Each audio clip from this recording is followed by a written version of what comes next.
May 26, 1853.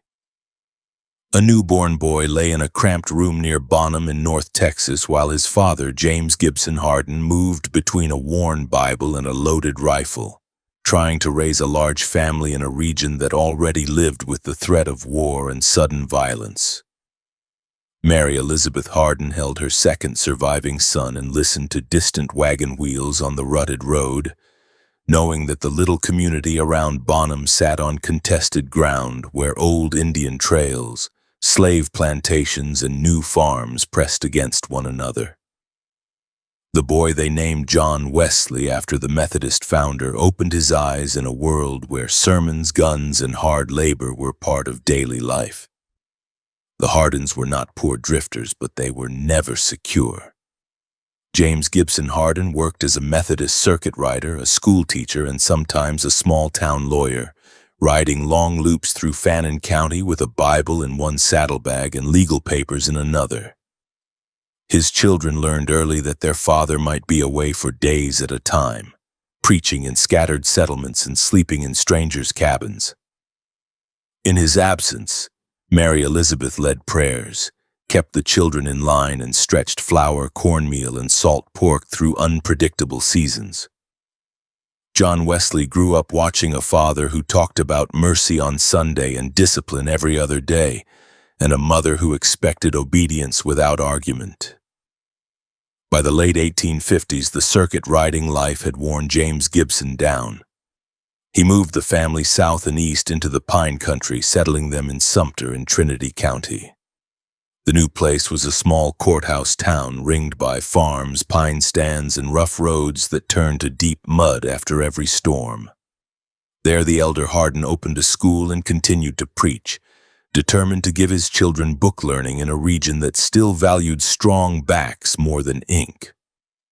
John Wesley walked the dirt streets to that schoolhouse, a simple frame building with plank benches, a crude chalkboard, and a bell that cut through the morning stillness. When he was not in class, he hauled water, cut wood, and helped his older brother with chores that left his hands calloused well before he reached his teens. Talk of secession and war rolled into Sumter with travelers, newspapers, and returning riders.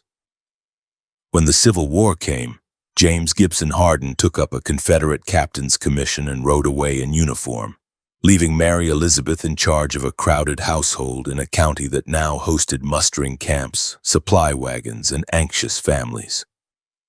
Union troops never planted themselves permanently in that backwoods town during the war years, but reports of skirmishes, casualties, and shortages reached Trinity County anyway.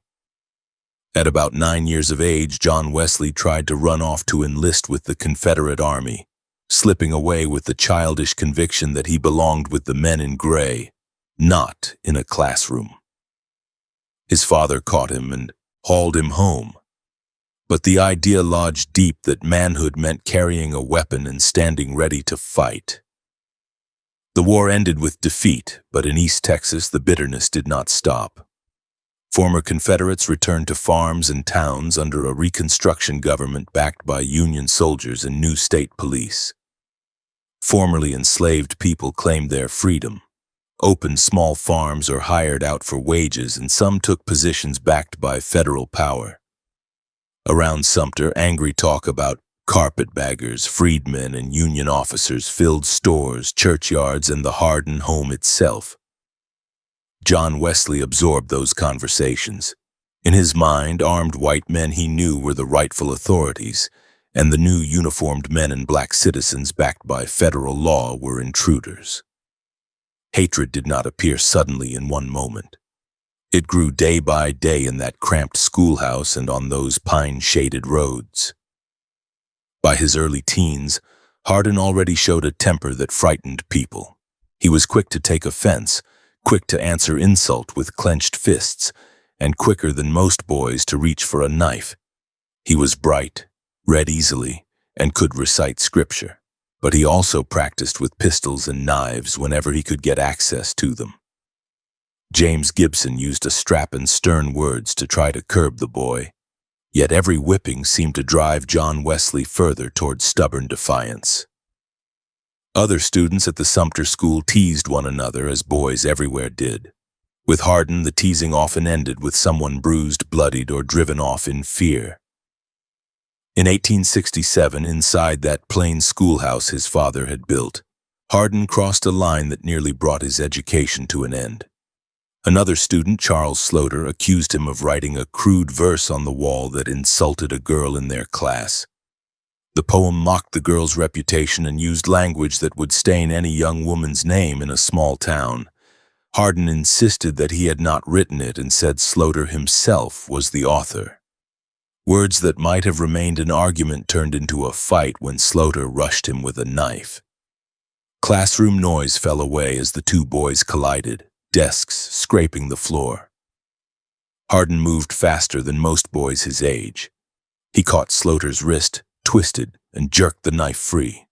In the same motion, he drove the blade into Sloter's side and dragged it out, then struck again before an adult could intervene. Children screamed and pressed back against the walls.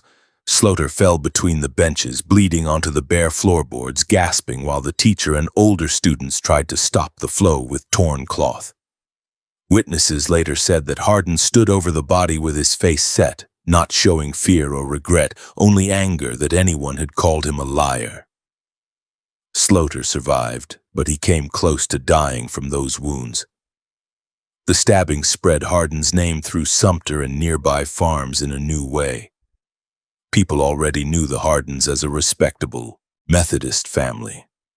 Now they whispered that the preacher's son had nearly killed a classmate in the very school his father ran.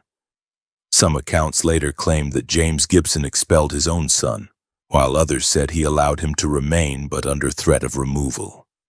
In either case, the incident confirmed what neighbors and students had already begun to suspect, that John Wesley moved toward violence faster than any ordinary boy. Parents warned their sons not to provoke him. Some boys avoided walking home on the same path he used, choosing longer routes rather than chance a quarrel with the knife-wielding teenager. Reconstruction's pressure tightened while this reputation grew. In nearby Polk County, freedmen worked rented plots or hired out to white landowners who had once owned them. Among Hardin's wider kin was an uncle connected to a former slave named Major Maje Holzhausen, a black man who had known the Hardin family from bondage days. By late 1868, John Wesley spent time in that area near Moscow, riding the sandy roads, gambling for small stakes, and boasting of his knife fight. Racial hatred, still raw in the aftermath of the war, flavored every tense exchange between white youths like Hardin and the freedmen who insisted on walking the same roads as equals. One day, in that charged setting, Hardin challenged Maje Holzhausen to a wrestling match.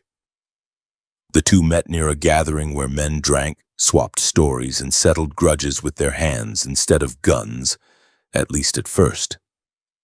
Maje was older and stronger, used to heavy labor, but Hardin was wiry, quick, and determined not to be beaten by a black man in front of white onlookers.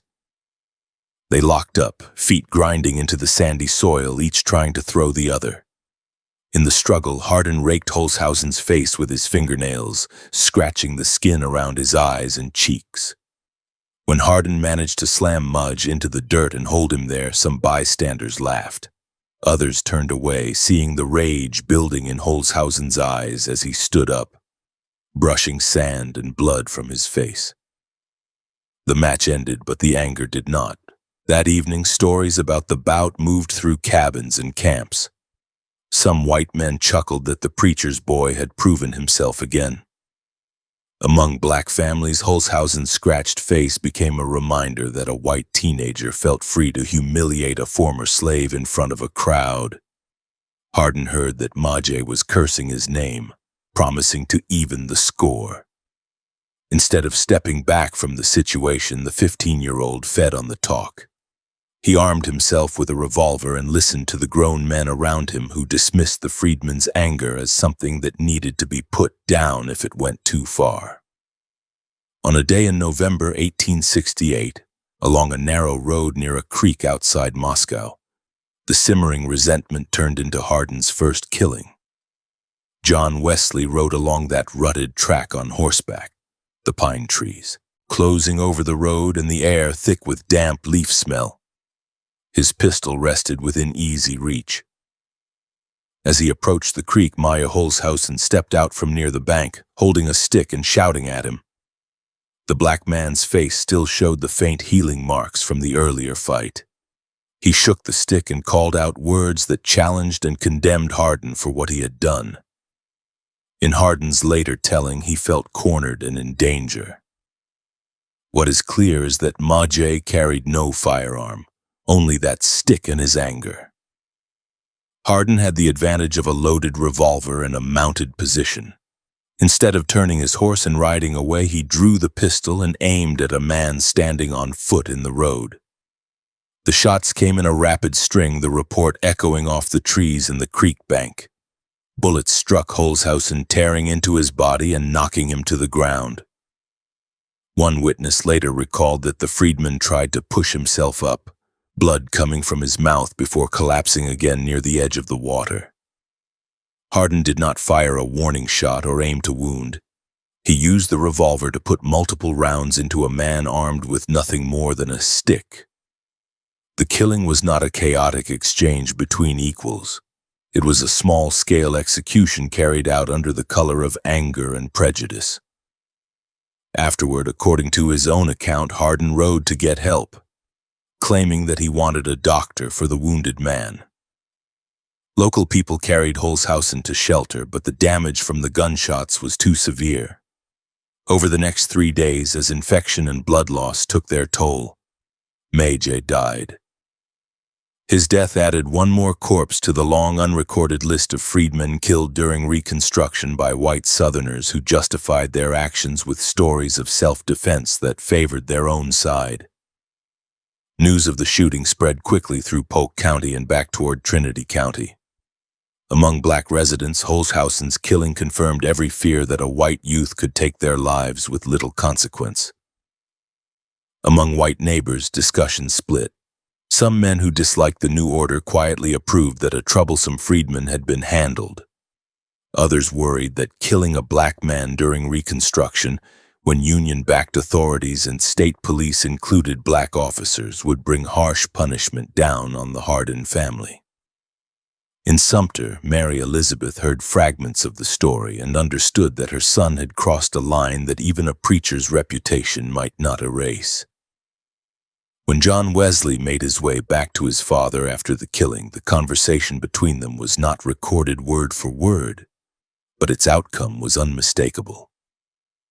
James Gibson knew that federal power now reached into East Texas. Union soldiers and state police could come with warrants or simply appear at the door, backed by officers willing to make an example of a white boy who had shot a black man in the road.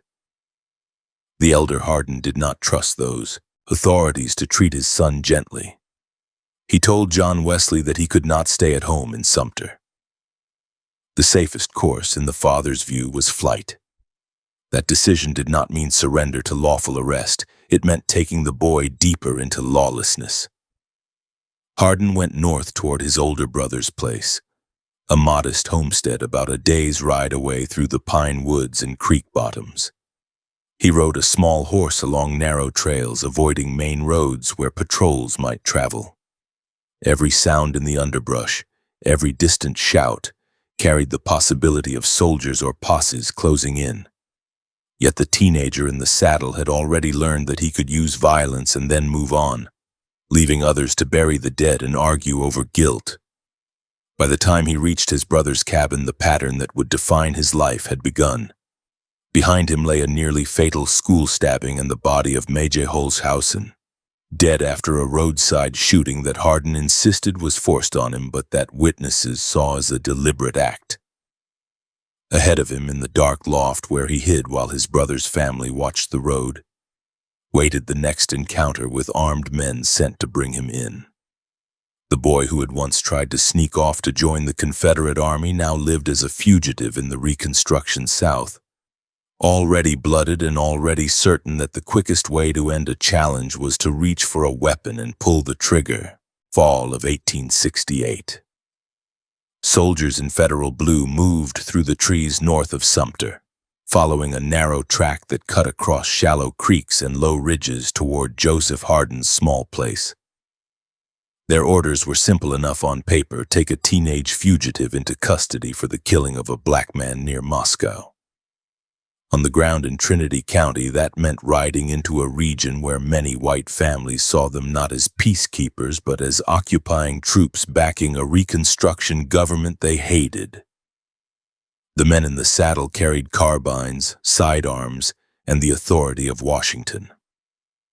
The boy they hunted carried a shotgun, a revolver, and the steady belief that if they got him alive, they would not let him leave a cell alive. Joseph's farm sat in a clearing carved from pine and oak, with a crude rail fence, a low cabin, and a few animals that had survived the hard war years. John Wesley stayed inside, moving between the cramped loft and the shadowed corners of the single main room, listening for hoofbeats whenever the wind fell quiet. He had not been on the run for long, but the pattern had already formed: weapons within reach, eyes always toward the road, sleep broken by every strange sound outside the door. His father had sent him here because family land and familiar faces seemed safer than any town under direct federal watch. Word reached the homestead that soldiers were asking questions, riding from place to place with descriptions of a pale, narrow-faced teenager who favored pistols and moved with his hand never far from his belt. Neighbors who had fought in gray uniforms and lost now passed warnings quietly, dropping a name at the end of a conversation about crops or weather. The message was clear enough. Men in blue were coming up from the south looking for the preacher's son, and they had no reason to handle him gently. Hardin did not prepare to surrender. He helped his brother and a few allies pick ground where armed men could be met with advantage. The land itself offered what he wanted: patches of thick brush, dips in the terrain, and a shallow creek where a narrow trace crossed the water. The plan was simple and brutal: let the soldiers ride into a stretch where they could not easily see past the trees and then hit them hard enough that none would ride back to report. Accounts differ on every small detail of the ambush, but they agree on the essentials. The soldiers rode into the chosen ground expecting at worst a nervous family at a farmhouse. Instead, they met armed resistance. Hardin later described opening the encounter with a double-barreled shotgun and finishing it with a cap and ball pistol when one man tried to rise. Other men on the scene used their own rifles and sidearms. When the shots ended, at least one soldier, and by his telling 3, lay dead or dying near the water. None walked away unhurt. The clearing, filled with the smells that had followed battlefields only a few years earlier, fouled black. Powder, wet earth turned up by hooves, and fresh blood soaking into grass. If any wounded soldier begged for his life or called out for help, those words went unheard outside of that small circle of men.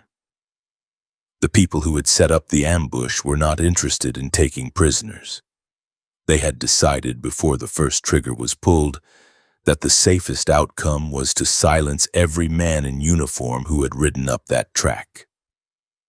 Once the shooting stopped, the same neighbors who had warned the Hardins about the approaching soldiers helped erase the scene as best they could. Horses were led away and claimed as quiet prizes. Corpses were dragged off the path and hidden in low places near the creek bank. Hasty graves were dug in soft soil. There were no markers, no military ceremony, no crosses laid gently atop the mounds. The only record left on the land was disturbed ground and a few dark stains that the next rain would spread and lighten. Within a short time, rumors moved through Trinity County that a patrol had ridden out and had not returned. Federal officers and state police heard only of missing men, not of bodies hidden with the help of local families. For the white residents who approved of the ambush, the dead soldiers were a warning to any other armed outsiders who thought of riding into their backwoods with warrants in hand. For black residents and those who supported Reconstruction, the disappearance of soldiers in that area underscored how fragile protection really was Once uniforms rode beyond the reach of large posts and into hostile country. Hardin came out of the ambush with his confidence deepened in a way that would define the rest of his life. He had now used firearms against both a black civilian and men who wore the symbols of federal power, and had walked away free. Where another youth might have seen the blood on his hands as a reason to change course, he interpreted his survival as proof that striking first worked. Each killing made it more unthinkable that he might someday submit to arrest and stand before a reconstruction court. Not long after the ambush near Joseph's place, another clash with soldiers added another body to the growing list. This one unfolded at a low stretch of ground called Richard Bottom, a wet area where water lingered and travel slowed. Hardin was there with a cousin known as Simp Dixon, part of a wider family web where former Confederates, resentful locals, and rough men drifted between legitimate work and outlaw pursuits. A small group of soldiers moved through the same area, part of the scattered federal presence trying to keep order and pursue fugitives. The meeting at Richard Bottom did not become a formal standoff with shouted commands or negotiated surrender. It took shape more like an extension of the earlier pattern: hostile men on both sides, quick hands near triggers, and little trust. Hardin later claimed that he and Dixon each shot a soldier, leaving at least one man in uniform dead in the mud and brush. Contemporary records confirm that a trooper died in that area about that time, though they do not give Hardin's name. Whether every detail in his later story was precise or not, the result on the ground was the same. Another soldier failed to make it out of East Texas alive. By the winter that closed 1869, Hardin's personal count, as he would later give it, stood at 1 freedman and 4 soldiers killed. That number moved with him whenever he changed location. In a state where many white residents still regarded Union troops as occupying forces and black citizens as unwelcome reminders of defeat, a young man who boasted of killing in both categories could draw either admiration or quiet horror, depending on the listener. Men who hated the new order sometimes treated him as a useful symbol of resistance. Others, including some who had worn gray themselves, saw too clearly that his violence did not stop at political targets and kept a wary distance. James Gibson Hardin, seeing that his son's presence around Sumter drew danger to the whole family, tried a different approach in 1869. Instead of hiding John Wesley in a loft or turning him over to federal authorities, he sought to move him out of the immediate line of pursuit. Relatives in Navarro County offered a possible refuge, a small community near Pisgah where a teacher was needed. For a time, the boy who had left a line of dead men behind him was set behind a school desk, chalk in hand instead of a pistol. In Pisgah, the schoolroom differed little from the one in Sumter. It was a simple building with rough benches, a few worn readers, and a blackboard that had to be cleaned with rags. Children from scattered farms walked in carrying slates and lunch wrapped in cloth. They greeted a teacher barely older than some of the older boys in the front row. Hardin kept order with the same steel in his voice that he used when facing grown men, and most students quickly learned not to test his patience. The pistol never stayed far from him there either. He wore it under a coat or kept it within arm's reach, a constant reminder that he did not see this job as a step toward a gentle life. When the school day ended, he wandered to gatherings where men drank, gambled, and argued. His reputation seeped into Navarro County alongside him, carried by travelers from Trinity County and by his own willingness to repeat the bare facts of what he had done. Some men laughed with him, treating the stories like tall tales told over cards. Others watched his hands more carefully and adjusted their tone. One episode from Pisgah shows how little interest he had in restraint even while working as a teacher. In later years, Hardin told of a bet for a bottle of whiskey that ended with a man losing an eye. The terms were crude and simple: put a bullet through a specific mark and the drink was his. The mark, according to his own version, turned out to be a living man's eye. He raised the pistol, fired, and left the man maimed for the rest of his life in exchange for liquor and the approval of men who valued raw nerve more than decency. Whether every detail unfolded exactly as described or some parts grew in the retelling, the core remains. He was willing to risk another man's sight for amusement and gain while still nominally standing at the front of a classroom. Stories from this period also include another killing of a black man in Leon County, a case that left even fewer traces in official records than the soldiers' deaths. Some surviving accounts mention a confrontation that ended with Hardin firing on an unarmed or lightly armed black man in yet another assertion of white dominance backed by lethal force. Names, exact dates, and precise locations are thin, but the pattern fits the line already drawn by the killings in Polk and Trinity counties, a readiness to answer insult or resistance from freedmen with bullets. Life in Pisgah did not smooth his temper or pull him back toward any kind of ordinary path. Teaching one term gave him a brief cover as a respectable figure in a small settlement, but outside the school walls he poured his energy into gambling, horse racing, and the same sort of violent bravado that had already marked him out. He gravitated toward other hard men, including outlaw figures like Frank Polk, who moved in the same circuits of card tables, saloons, and hidden camps. Late in 1869, with the term finished and his brief experiment as a schoolmaster ended, Hardin left Pisgah and stepped fully into the life that would make his name feared well beyond any one county. He drifted between relatives' homesteads and frontier towns, always armed, hungry for money from cards and bets and carrying the knowledge that lawmen and soldiers had already died trying to lay hands on him.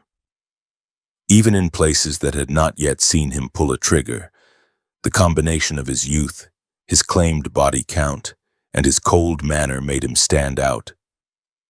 By the time the year turned toward 1870, the boy who had once recited lessons in his father's schoolroom had become something else entirely. More than one community in East and Central Texas knew that a young man named John Wesley Hardin had killed a black man on a country road, claimed soldiers' lives in ambushes, maimed an acquaintance over a wager, and walked away from all of it without any court sentence. Other gunmen and rough characters watched how easily he answered irritation with gunfire and understood that he was not simply another hot-headed youth. He was shaping himself into a man for whom killing had become a familiar solution, and every fresh encounter carried the risk that he would reach for a weapon first, and only think about consequences after the smoke cleared. January 5, 1870. Tawash in Hill County sat near the Brazos River as a small cluster of buildings, a store that served as a saloon, a few houses and sheds scattered along a beaten earth road. That evening, the main room of the saloon glowed with lamplight and tobacco smoke while men crowded around a rough plank table where cards, coins, and pistols lay close together. John Wesley Hardin sat in a chair with his hat pushed back, watching the deck move around the circle. Across from him, a local man named Benjamin Bradley slapped cards down with growing irritation as each hand pushed more money toward the young fugitive. The game had started like many others, a way to pass time with whiskey and risk. As the evening wore on, Hardin's pile of coins and bills increased. Bradley's stack shrank. The more he lost, the more he stared at Hardin's hands and eyes, looking for any sign of cheating. Around them, other men leaned on the bar or stood along the wall, listening to the low talk and the occasional clink of glass. It was the kind of scene that had ended badly in many Texas settlements, where pride, liquor, and money mixed with ready weapons. After one particularly costly hand, Bradley pushed back from the table hard enough that his chair legs scraped across the floor. He accused Hardin of dealing crooked cards and swore that if the younger man won again, there would be a price.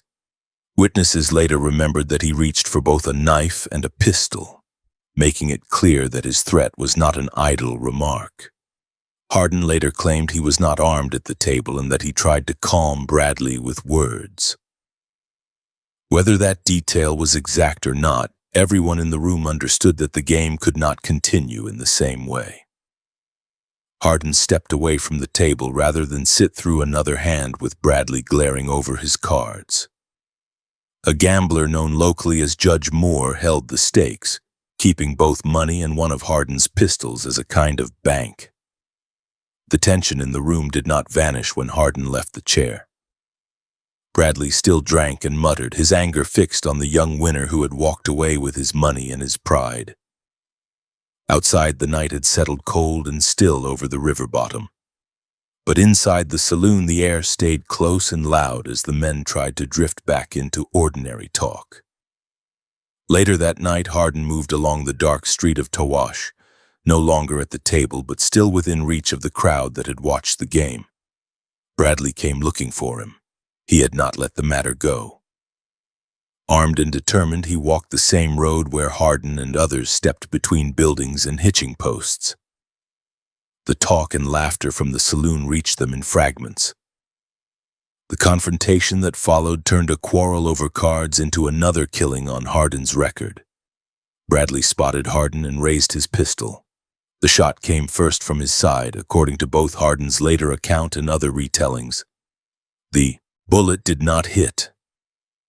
In the instant between that missed round and any follow-up, Hardin pulled the pistols he now carried. He had taken to wearing them in holsters sewn inside his vest, butts toward the center of his chest, to allow a crossing draw he practiced often. Witnesses said he crossed his arms, hooked his hands over the grips, and brought both guns out in one quick motion. 2 shots followed, one striking Bradley in the head, another in the chest. Bradley collapsed into the dirt of the Tawash Road in front of people who had spent the evening watching both men gamble. There was no chance for a second exchange. The wound to his head ended the fight in the space of those 2 shots. Men who had been willing to joke and shout over cards now fell silent or cursed under their breath as they stared at the body of a neighbor killed not in a robbery or feud but in the aftermath of a game that had turned personal. In the days that followed, talk about what had happened moved quickly.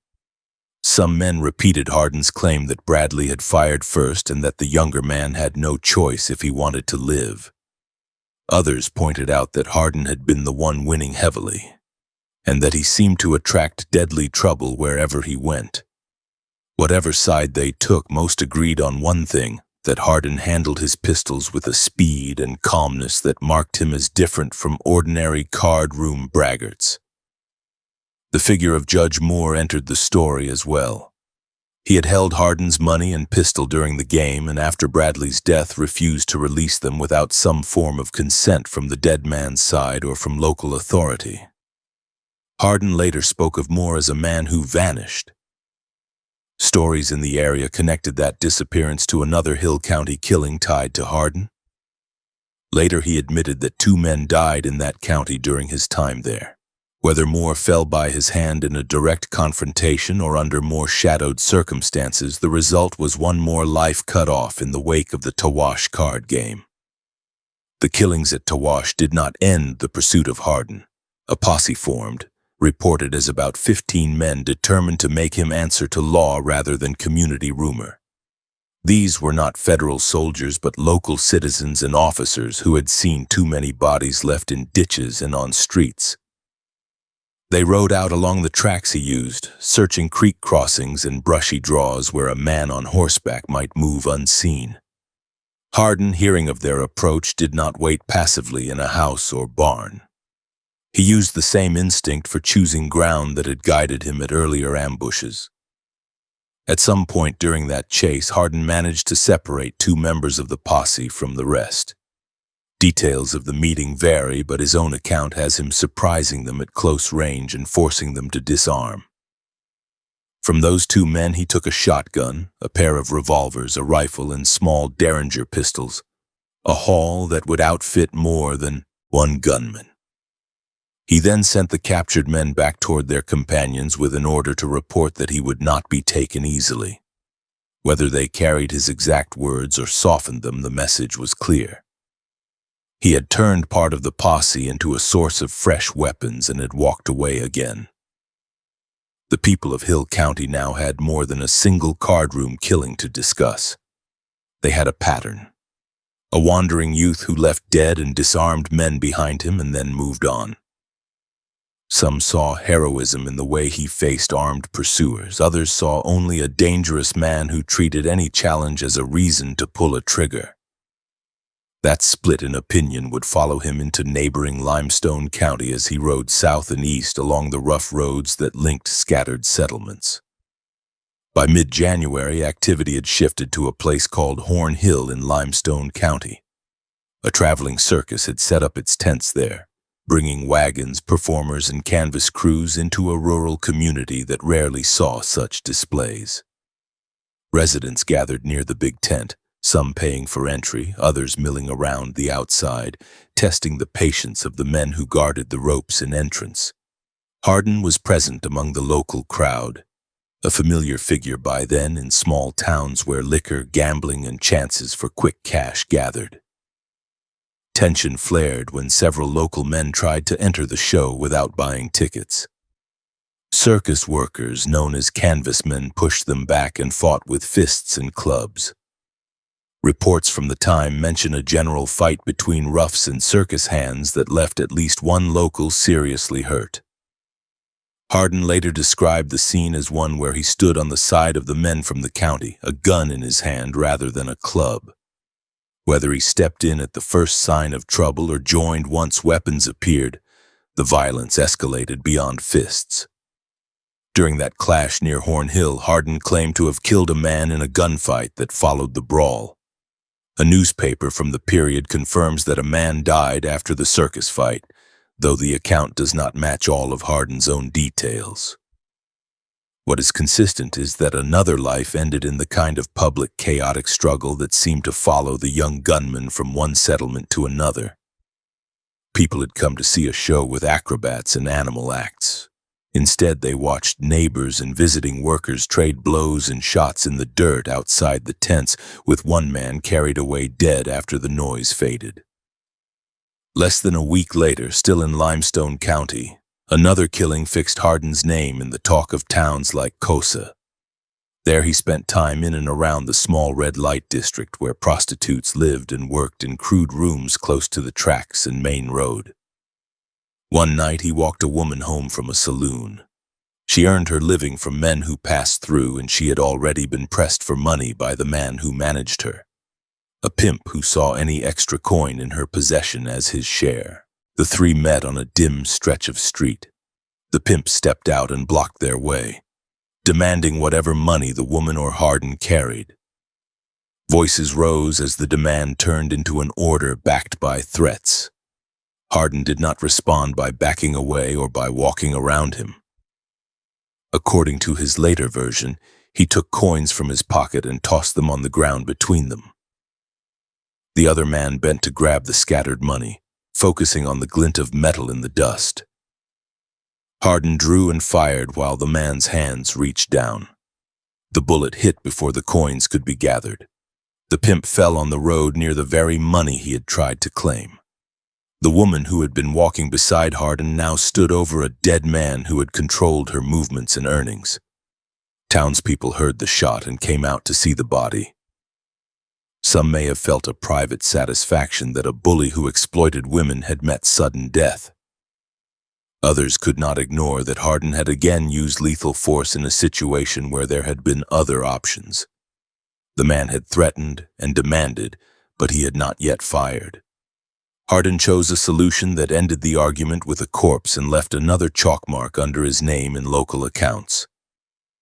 By the time the first months of 1870 had passed, the combined impact of these events in Hill and Limestone counties was clear. In Tawash, a card game had produced a dead gambler and at least one more man who disappeared under suspicious circumstances.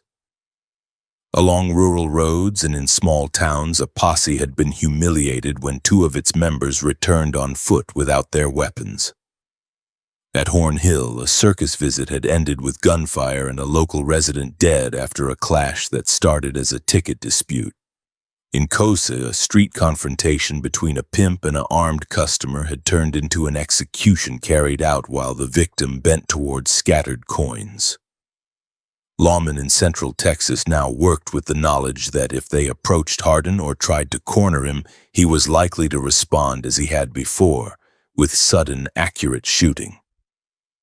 Ordinary citizens who sat at card tables or stood in saloons beside him knew that an argument over money or a slight taken too far could escalate into a killing before anyone had time to react. The young fugitive had turned from a wanted boy from East Texas into a figure whose presence shifted the mood of every room he entered in Hill and Limestone counties. Each new body that lay in a dusty street or beside a canvas tent made it harder to view him as simply another rough cowhand. He was now a known man-killer whose record stretched across counties, and that reputation would shape every later meeting with gamblers, lawmen, and anyone else who thought of standing in his way. January 9, 1871. In Harrison County, a line of armed citizens rode behind Constable Edward Stakes with their eyes on a thin young man who had already left more than one body behind him. John Wesley Hardin, now in his late teens, rode with his hands secured and a rope fixed to the saddle horn of the man ahead.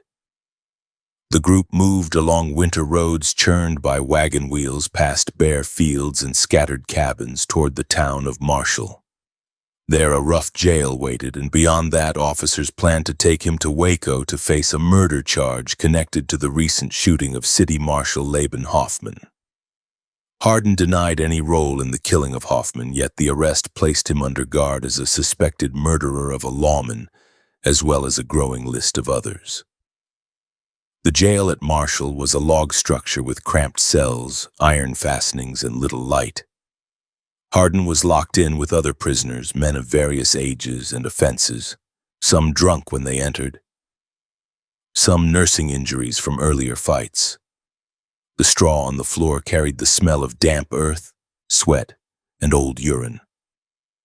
Guards checked on the inmates with the casual rhythm of men who had done the same thing for months. For them, this was another young offender waiting transport. For Hardin, it was a place he had no intention of staying for long. While confined there, he managed to acquire a revolver from another prisoner, paying with money that had not been taken from him at arrest. The weapon did not sit openly at his waist where any guard could see it. He hid it, keeping it available only to him, a secret piece of insurance for the journey ahead. At the same time, word came that two members of the Texas State Police, Captain Stakes and an officer named Jim Smalley, would be responsible for escorting him to Waco. Hardin knew the reputation of the state police in Reconstruction, Texas, a force that included black officers and that many white residents saw as an arm of the new order they despised. He had already killed men in uniform. Now he faced travel under their direct control. On the day they took him from the Marshall jail, officers tied him onto a horse without a saddle, binding him in a way that left him upright but restricted. The party left town with 2 armed state policemen, at least 1 additional helper, and their prisoner moving along open country roads. Every mile covered meant 1 mile closer to Waco and a courtroom where state authorities would have a chance to assemble witnesses against him. Hardin had no confidence in a fair hearing from men who now counted him as a suspect in the killing of Marshal Hoffman, and knew him as a fugitive with a record of earlier shootings. At some point on that route, the escort stopped to make camp. They loosened cinches, let the horses graze, and built a small fire. Stakes left the immediate area to look for better fodder for the animals, leaving Hardin in the custody of Smalley. The young prisoner's hands were still tied, the rawhide cutting into his wrists. Smalley, according to Hardin's later account, took that moment to taunt and strike him, using the butt of a pistol to hit him while he sat bound. Whether every detail of that account is exact or not, what followed ended with 1 man dead and another again at liberty. Hardin hunched against the side of his horse, presenting the posture of a cowed teenager stung into tears. The animal's body shielded part of his movements from Smalley's eyes. Hidden there, he worked the concealed revolver into his hand. As Smalley stepped closer, still holding his own pistol, Hardin brought the hidden gun up and fired at close range.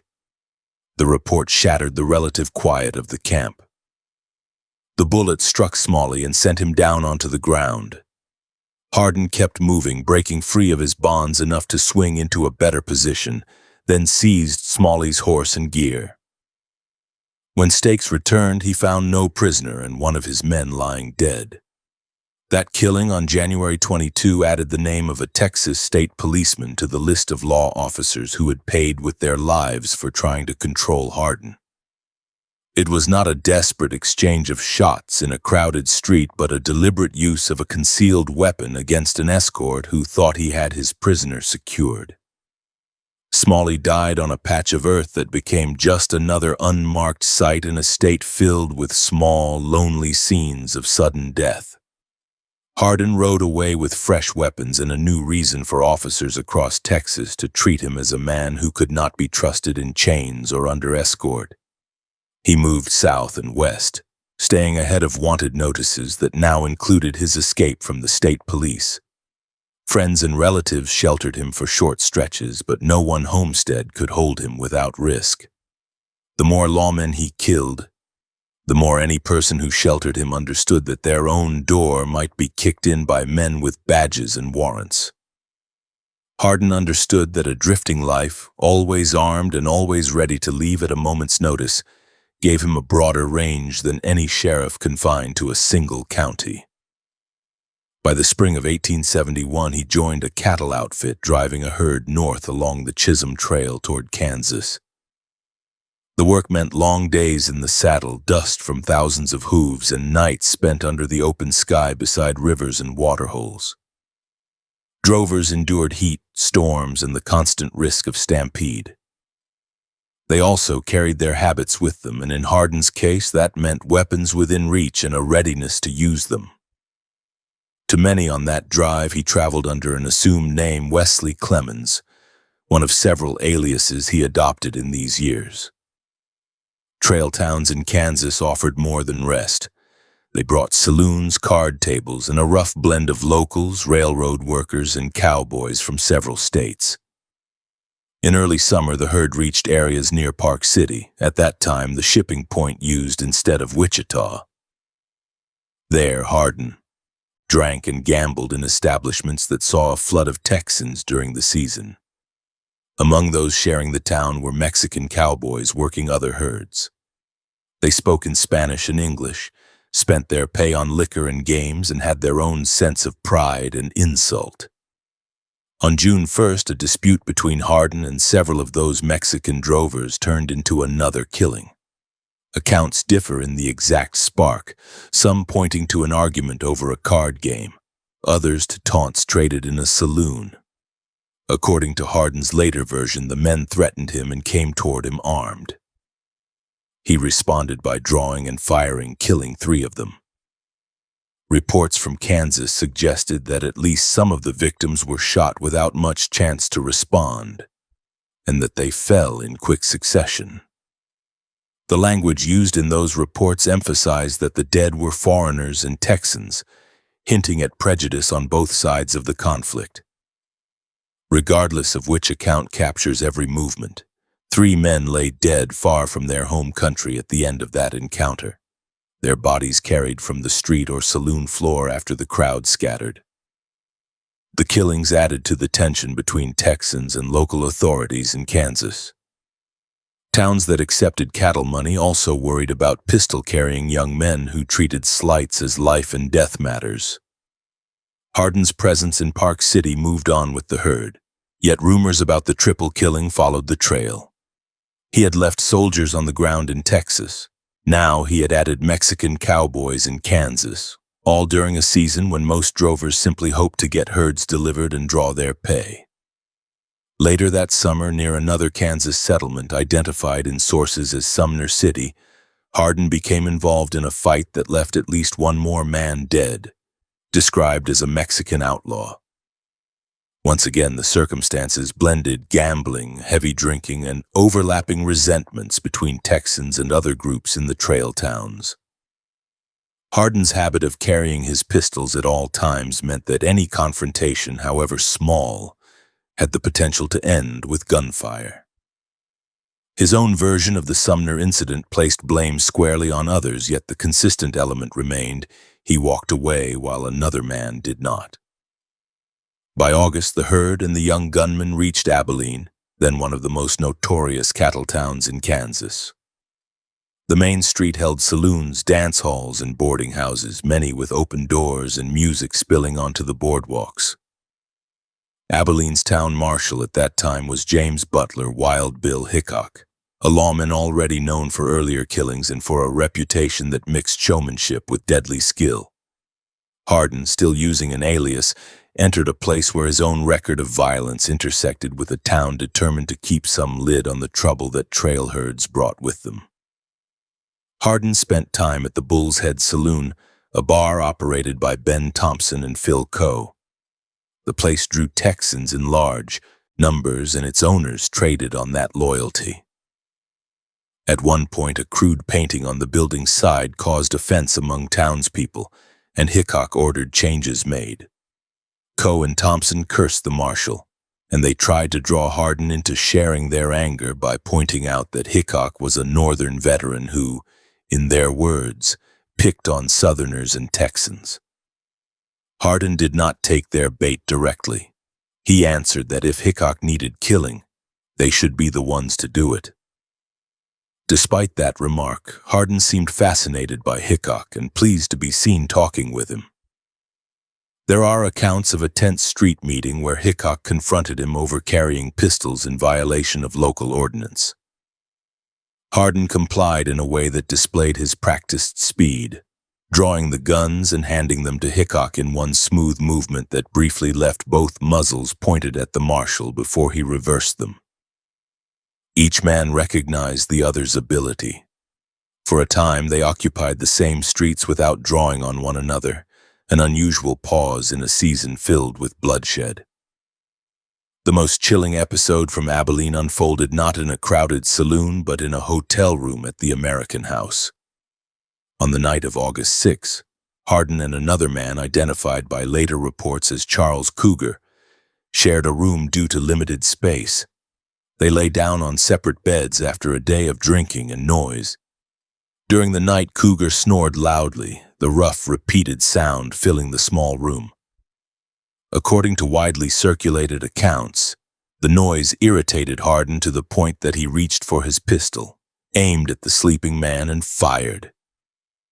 The bullet went into Cougar's head while he lay defenseless under the thin bedding. He died without any chance to defend himself or even sit up.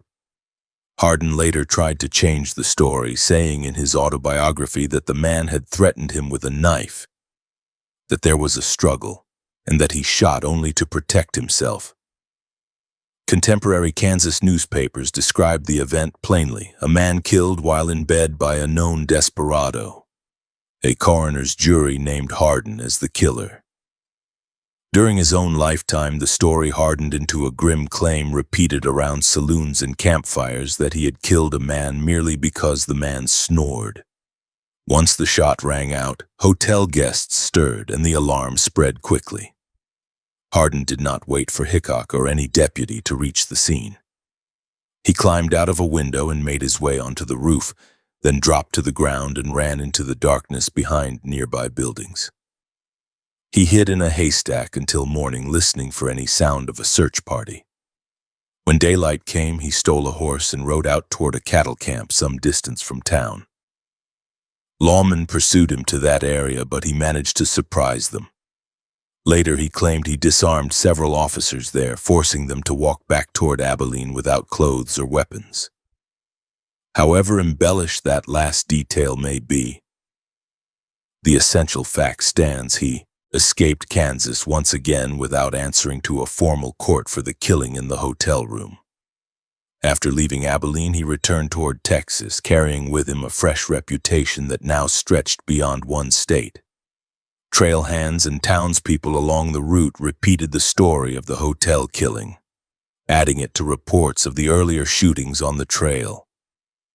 Other outlaws and rough men listened and understood what it meant to share a town with someone who would fire into a sleeping man's skull over an annoyance.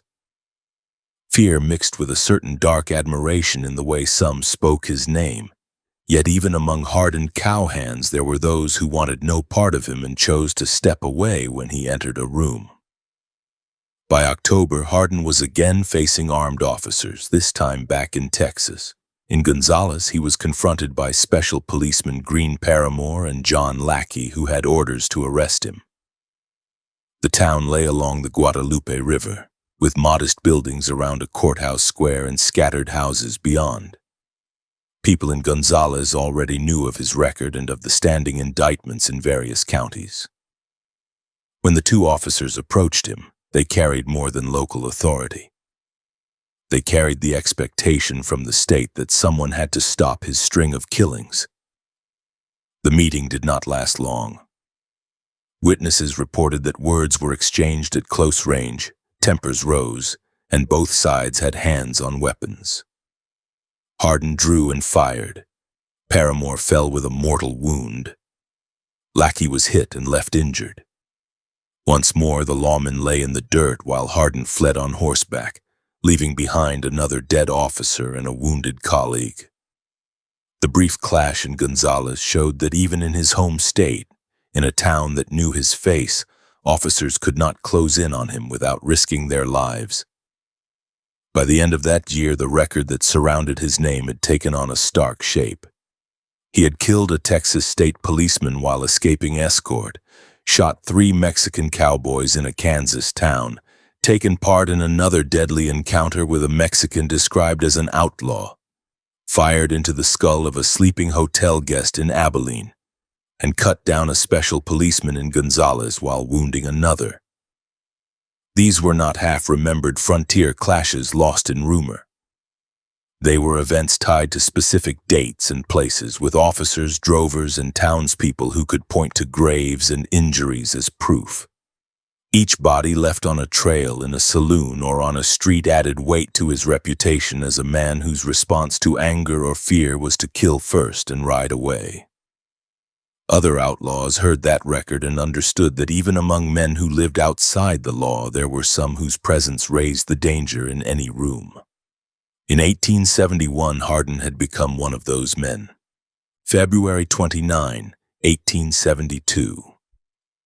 The wedding took place in a small settlement near Riddleville in Gonzales County, a crossroads community of scattered houses, a store, and a Methodist church that doubled as a social center.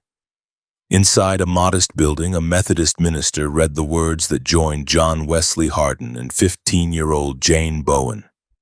He stood in borrowed clothes, still young in the face but already carrying a record of killings that stretched across several counties. She was the daughter of a local grocer, raised in a family that knew hardship but had not yet lived under a roof shared with a wanted man. A handful of relatives and neighbors watched the brief ceremony, aware that the groom's name already drew attention from lawmen and enemies.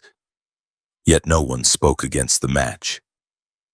After the vows, the couple moved into a small house described later as their honeymoon cottage, simple wood construction on land not far from the Bowen family. The rooms were close, with plain furniture and few decorations. Jane tried to build ordinary routines there, cooking meals, keeping the place neat, and carving out a space that felt like a home instead of a hideout.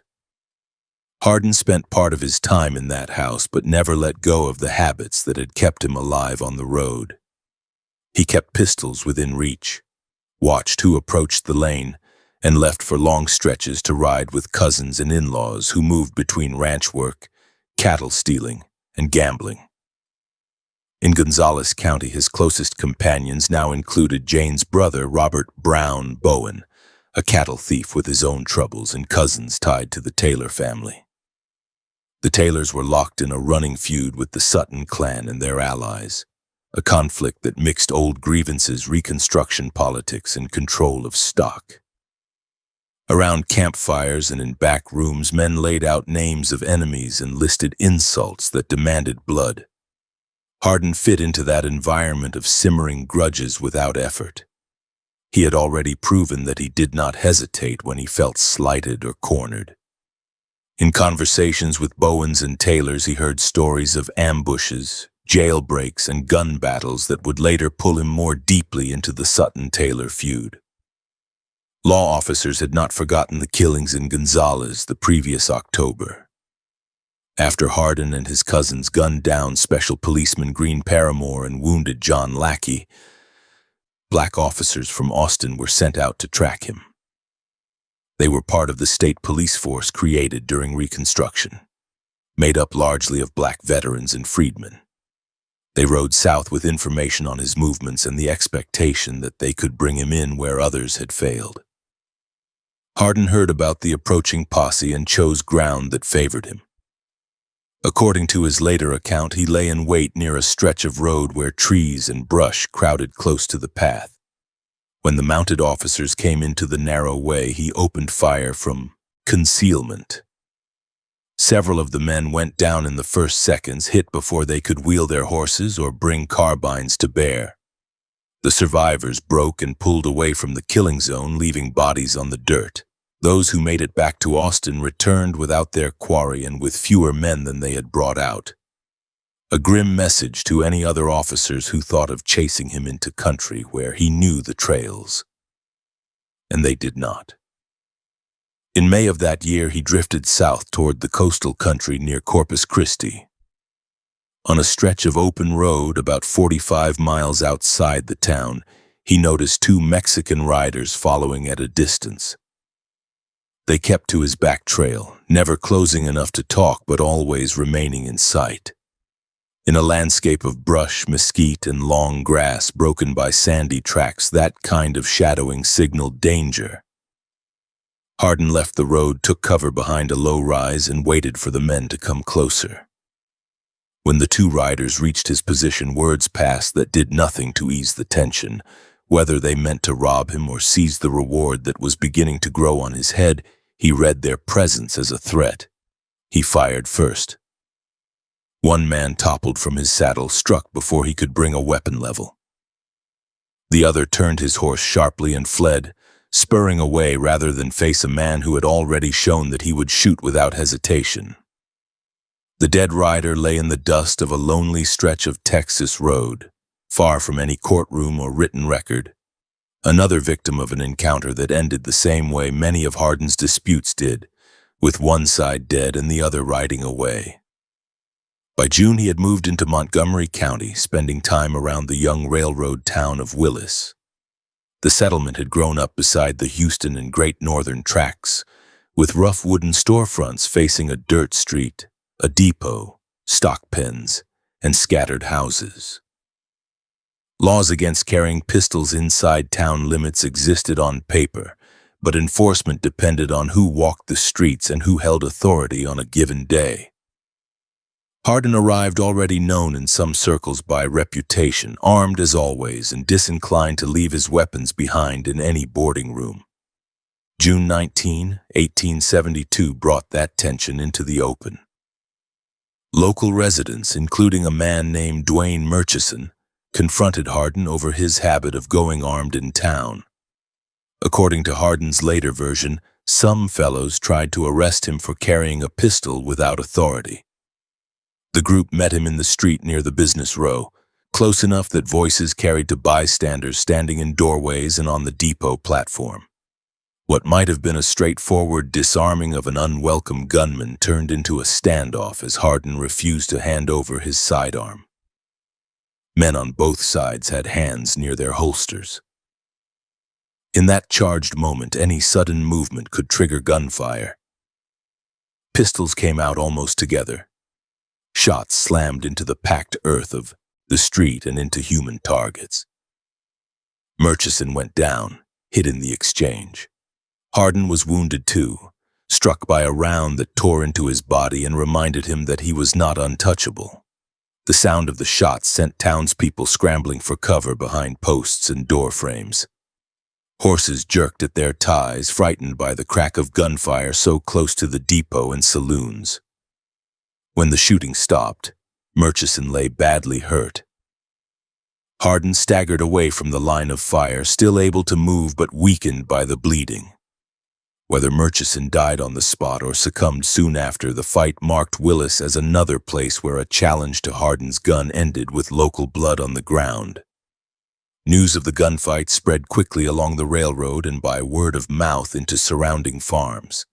People repeated the details in their own way, some saying he had faced a posse, others speaking of a lone resident, but all agreed that it had been a street fight tied directly to attempts to take his pistol.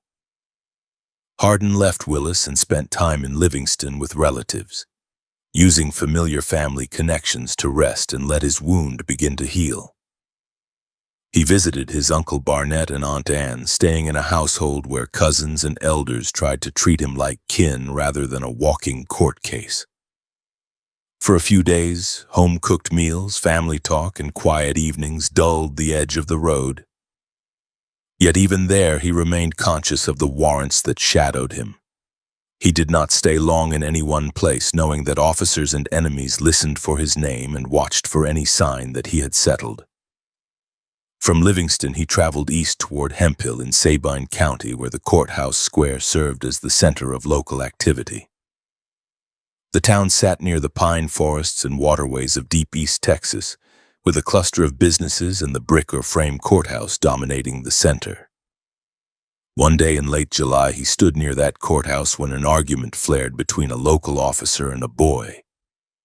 The officer was Deputy Sheriff and Texas State Policeman Sonny Spates, a man tasked with keeping order in a region still unsettled by post-war changes. Spates cursed the boy loudly, berating him in front of bystanders. Hardin listened and then stepped in, objecting to the way the deputy spoke. Words snapped back and forth between the two men. Spates recognized him and shifted from insulting a youth to ordering a notorious gunman under arrest. He moved toward Hardin, hand near his weapon, intending to bring him under control in front of the courthouse. Hardin had a small derringer hidden on his person, a compact pistol chosen for exactly such close confrontations where a full-sized revolver might draw too much attention before it cleared leather. As Spates closed the distance, Hardin produced the derringer and fired. The shot hit the deputy in the shoulder or upper arm, spinning him away from his approach and dropping him to the ground in front of the courthouse steps. Townspeople who had been watching the argument now saw a sworn officer wounded in broad daylight by a man whose name already appeared in wanted notices. Some rushed to carry Spates into a nearby office or store to treat the wound. Others backed away, unwilling to stand between Hardin and any further trouble. Hardin did not wait for a larger group of officers to form. He moved quickly to his horse, mounted, and rode out of Hemphill before anyone could organize a serious pursuit. Spates survived, left with a scar and a memory of the day he faced a man who treated a shouted command like a mortal threat. For the residents of Hemphill, the incident became a fixed story about their courthouse square, a moment when the authority of a deputy and state policeman could not stop a bullet from a pocket pistol. By August, Hardin was back in Trinity, a town he knew from earlier years, spending time in the Gates Saloon. The place looked like many others along Texas streets, with plank walls, a long bar, and card tables under lamplight. Noise from dice, cards, and conversations filled the room. Among the men gambling there was Phil Sublett, a local who lost heavily to Hardin at poker. Alcohol and the sting of loss eroded what restraint he had. The mood shifted from rough humor to hard looks as the night deepened. At some point, Sublett left the table and returned with a shotgun. Standing near the doorway, he leveled the weapon at the man who had taken his money. Hardin moved, but not fast enough. The blast hit him, buckshot tearing into his side and back. He dropped, bleeding heavily on the floor of the saloon. The same man who had so often walked away unscathed from gun battles now lay gasping, his clothes soaked, his life balanced on the edge of the damage done by a single trigger pull. Men who had feared him only minutes earlier now watched to see if that fear had ended forever in a spread of lead. He did not die.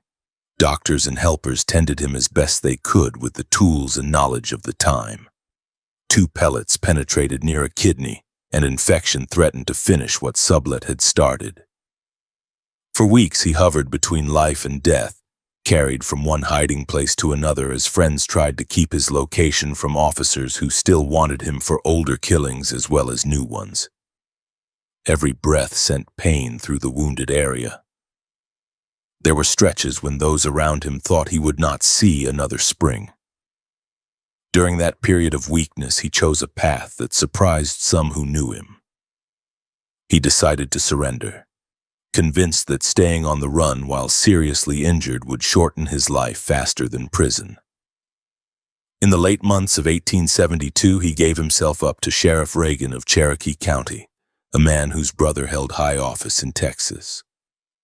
While in custody, another accident marked him. A nervous deputy handling a weapon near him let off a shot that struck Hardin in the right knee. The same body that had carried him, through scores of confrontations, now held fresh scars. One from a shotgun blast over a card game, another from an unintended discharge in a jail corridor.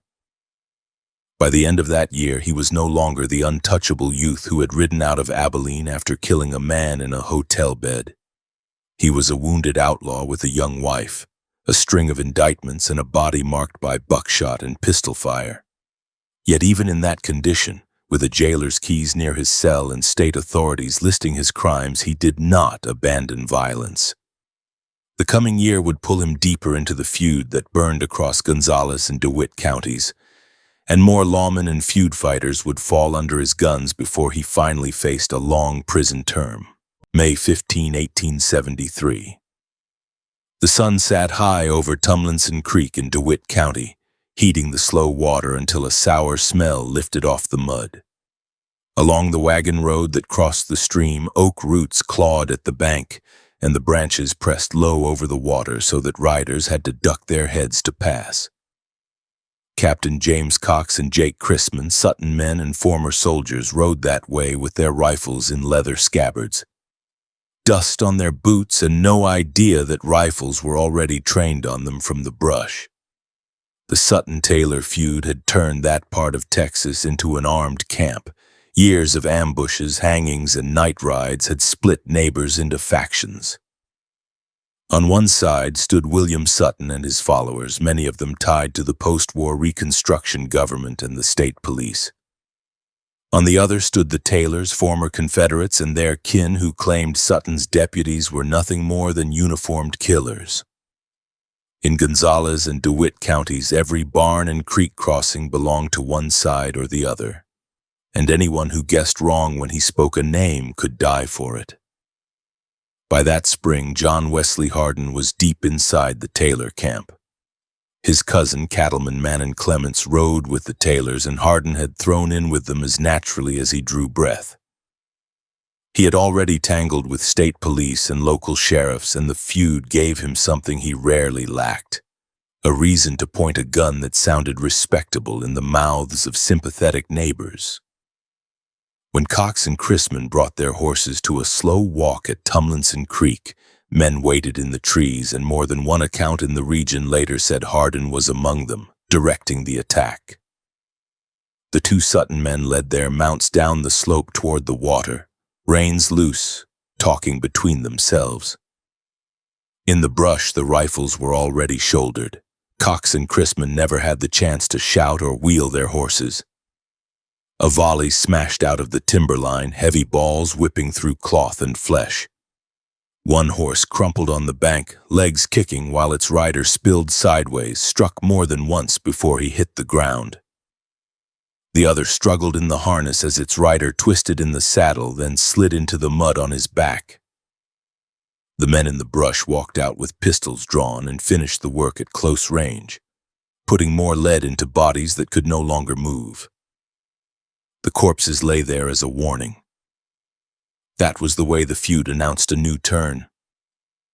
Afterward, riders on both sides argued over who had fired first, who had given orders, and whether Hardin had personally led the ambush.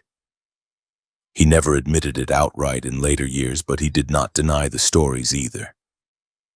What everyone in that country noticed was that his name appeared again whenever a feud killing left the other side sprawled in the dirt. The pattern repeated quickly. By early summer, Hardin turned his attention from open ambush to the stone jail in Gonzales, where his brother-in-law, Brown Bowen, waited behind iron bars. Bowen stood charged with killing a freedman named Tom Haldeman. The man had been shot to death beside a road, another black victim of the violent backlash that followed emancipation in Texas. Bowen sat in a cell under a murder indictment, and the Sutton faction counted the arrest as a rare piece of justice. Hardin saw only his wife's brother facing the gallows and a chance to strike another blow against men he already hated. The Gonzales County Jail was a thick-walled building on the edge of town, its windows covered by iron. Inside, narrow corridors smelled of sweat and lye. On a warm June night, Hardin and Confederates moved quietly through the darkness, having already smuggled a file and perhaps other tools inside to Bowen. When the time came, a pistol pressed against a guard's head settled the question of resistance. Keys turned in locks, bolts slid, and the heavy door to Bowen's cell swung open. The prisoner stepped out into the corridor, chains discarded. The men slipped out into the street before the town fully woke, leaving behind one more defeat for the officers who tried to impose order. The killing of Haldeman went into the same long ledger as Cox and Chrisman. To the freedmen and Unionists in that part of Texas, it was another proof that the law could not protect them.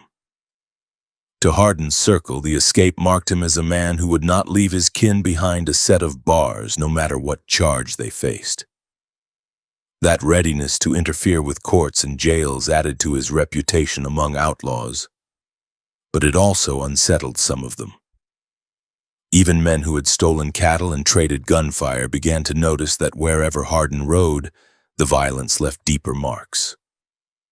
By midsummer, the feud pushed him from ambushes and jailbreaks into open daylight killings. Cuero, the county seat of DeWitt County, sat on the Guadalupe River, its square lined with wooden storefronts and hitching rails. Heat pressed down from a white sky and teams clattered over rutted streets. DeWitt County Deputy Sheriff J.B. Morgan, a stonemason by trade who wore a badge on the side, walked those streets with knowledge that half the county disliked him for supporting Sheriff Jack Helm in the Sutton cause.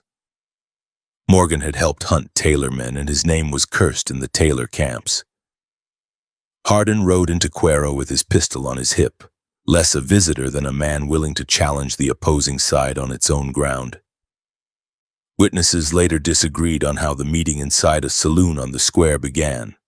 Some remembered Morgan confronting Hardin, complaining that he had a hand in freeing Bowen and in the deaths of Sutton supporters. Hardin later claimed the deputy started to draw first. What is clear is that the room was close, smoke already thick in the air, and every man present understood that a harsh word aimed at John Wesley Hardin could mean a bullet. When Morgan's hand moved, Hardin reacted as he always did, fast and without hesitation. His revolver came clear of the holster and cracked in the confined space. The slug struck Morgan and drove him backward. Chairs scraped as other patrons tried to get out of the line of fire. Hardin did not stop to see whether the deputy would live. He fired again, ensuring that the man who had helped lead posses against Hardin's friends would not walk out of that saloon. Blood spread across the plank floor, darkening the dust and sawdust under Morgan's boots. Some outlaws avoided killing officers in plain view, knowing that such acts brought the full weight of county and state authorities down on them. Hardin treated that concern as something that applied only to other men. He stepped out into the sunlight, walked to his horse, and mounted while townspeople watched from doorways. Even those who held quiet sympathy for the Taylors saw that this was not a feud killing in a lonely ravine. It was an execution within sight of the courthouse.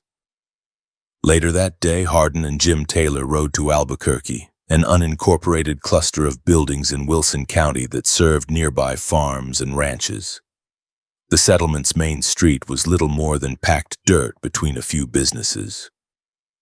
A blacksmith shop belonging to John Bland sat near the center, its interior hot from the coals used to heat horseshoes and wagon iron. Sheriff Jack Helm of DeWitt County, a former state police captain and Sutton ally, was in Albuquerque working on a mechanical device of his own design. Helm had left his pistols in his room at a boarding house and walked to the shop unarmed, focused on his new invention rather than on the possibility that enemies might find him there. Inside the shop, the smell of hot iron and coal smoke mixed with sweat. Helm spoke with a local man, Sam McCracken, discussing the machine and its promise. Hardin joined them, his presence unexpected but not openly hostile at first. He set his shotgun where he could reach it within arm's length. Conversation between the three men continued, but the tension in the room rose. Outside, Jim Taylor approached on foot. Accounts agree that Taylor moved in behind Helm and tried to fire his pistol. The hammer fell on a bad cartridge and the gun did not discharge. Helm turned, startled and wounded only by surprise. Taylor squeezed the trigger again, and this time, a bullet slammed into Helm's chest. The sheriff staggered and lunged toward Taylor, trying to grapple despite the wound that had already stolen much of his strength. At that moment, Hardin snatched up the shotgun and fired. The blast tore into Helm's arm, shattering bone and leaving it hanging useless. Helm stumbled toward the doorway, attempting to escape into the street or back into the dim space of the shop. Taylor closed the distance and emptied his revolver into the stricken sheriff, shots striking his head and face until he collapsed onto the blackened earth floor. While Taylor delivered the final rounds, Hardin turned, the shotgun toward the onlookers, warning them off with the silent message of twin muzzles. No one interfered. When the cartridges were spent and Helm lay dead in the shop, Hardin and Taylor walked out, mounted their horses and rode away. Witnesses later remembered the men remarking that they had finished the task that brought them there. Word of the killing traveled fast. Helm had been hated and feared by many for his own harsh methods as a lawman, but his death under those circumstances stripped away any illusion that the feud was a series of spontaneous encounters. It showed that Hardin was willing to help organize a daylight assassination of a county sheriff in a public place, using a shotgun on an unarmed man already hit in the chest. Even Hardin-Taylor faction riders used to ambush and reprisal saw that this act would draw a different kind of scrutiny. The night after Helm's death, Hardin and other Taylor allies surrounded the ranch house of Joe Tumlinson, a Sutton supporter near Yorktown. The house, built of sturdy timber, sat in open country with little cover nearby. From inside, the Tumlinson family heard horses and shouted threats in the dark. Men took positions behind whatever rise or stump they could find, rifles pointed toward the windows. For hours, gun barrels glinted in the light leaking from the house while those inside listened for the crack of a shot. Instead of storming the place, the attackers shouted for Tumlinson to come out, then for him to agree to talks. A tense standoff followed. Finally, voices reached an agreement that neither side would fire, and representatives met to arrange a truce. In nearby Clinton, both factions later signed a document meant to end the bloodshed. On paper, that treaty promised a halt to killing.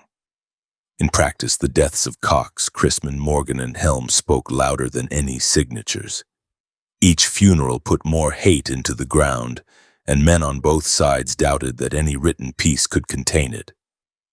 Through the remainder of that year, the feud continued to claim lives. In late December, Taylor supporter Wiley Pridgeon was shot at a small station called Thomastown.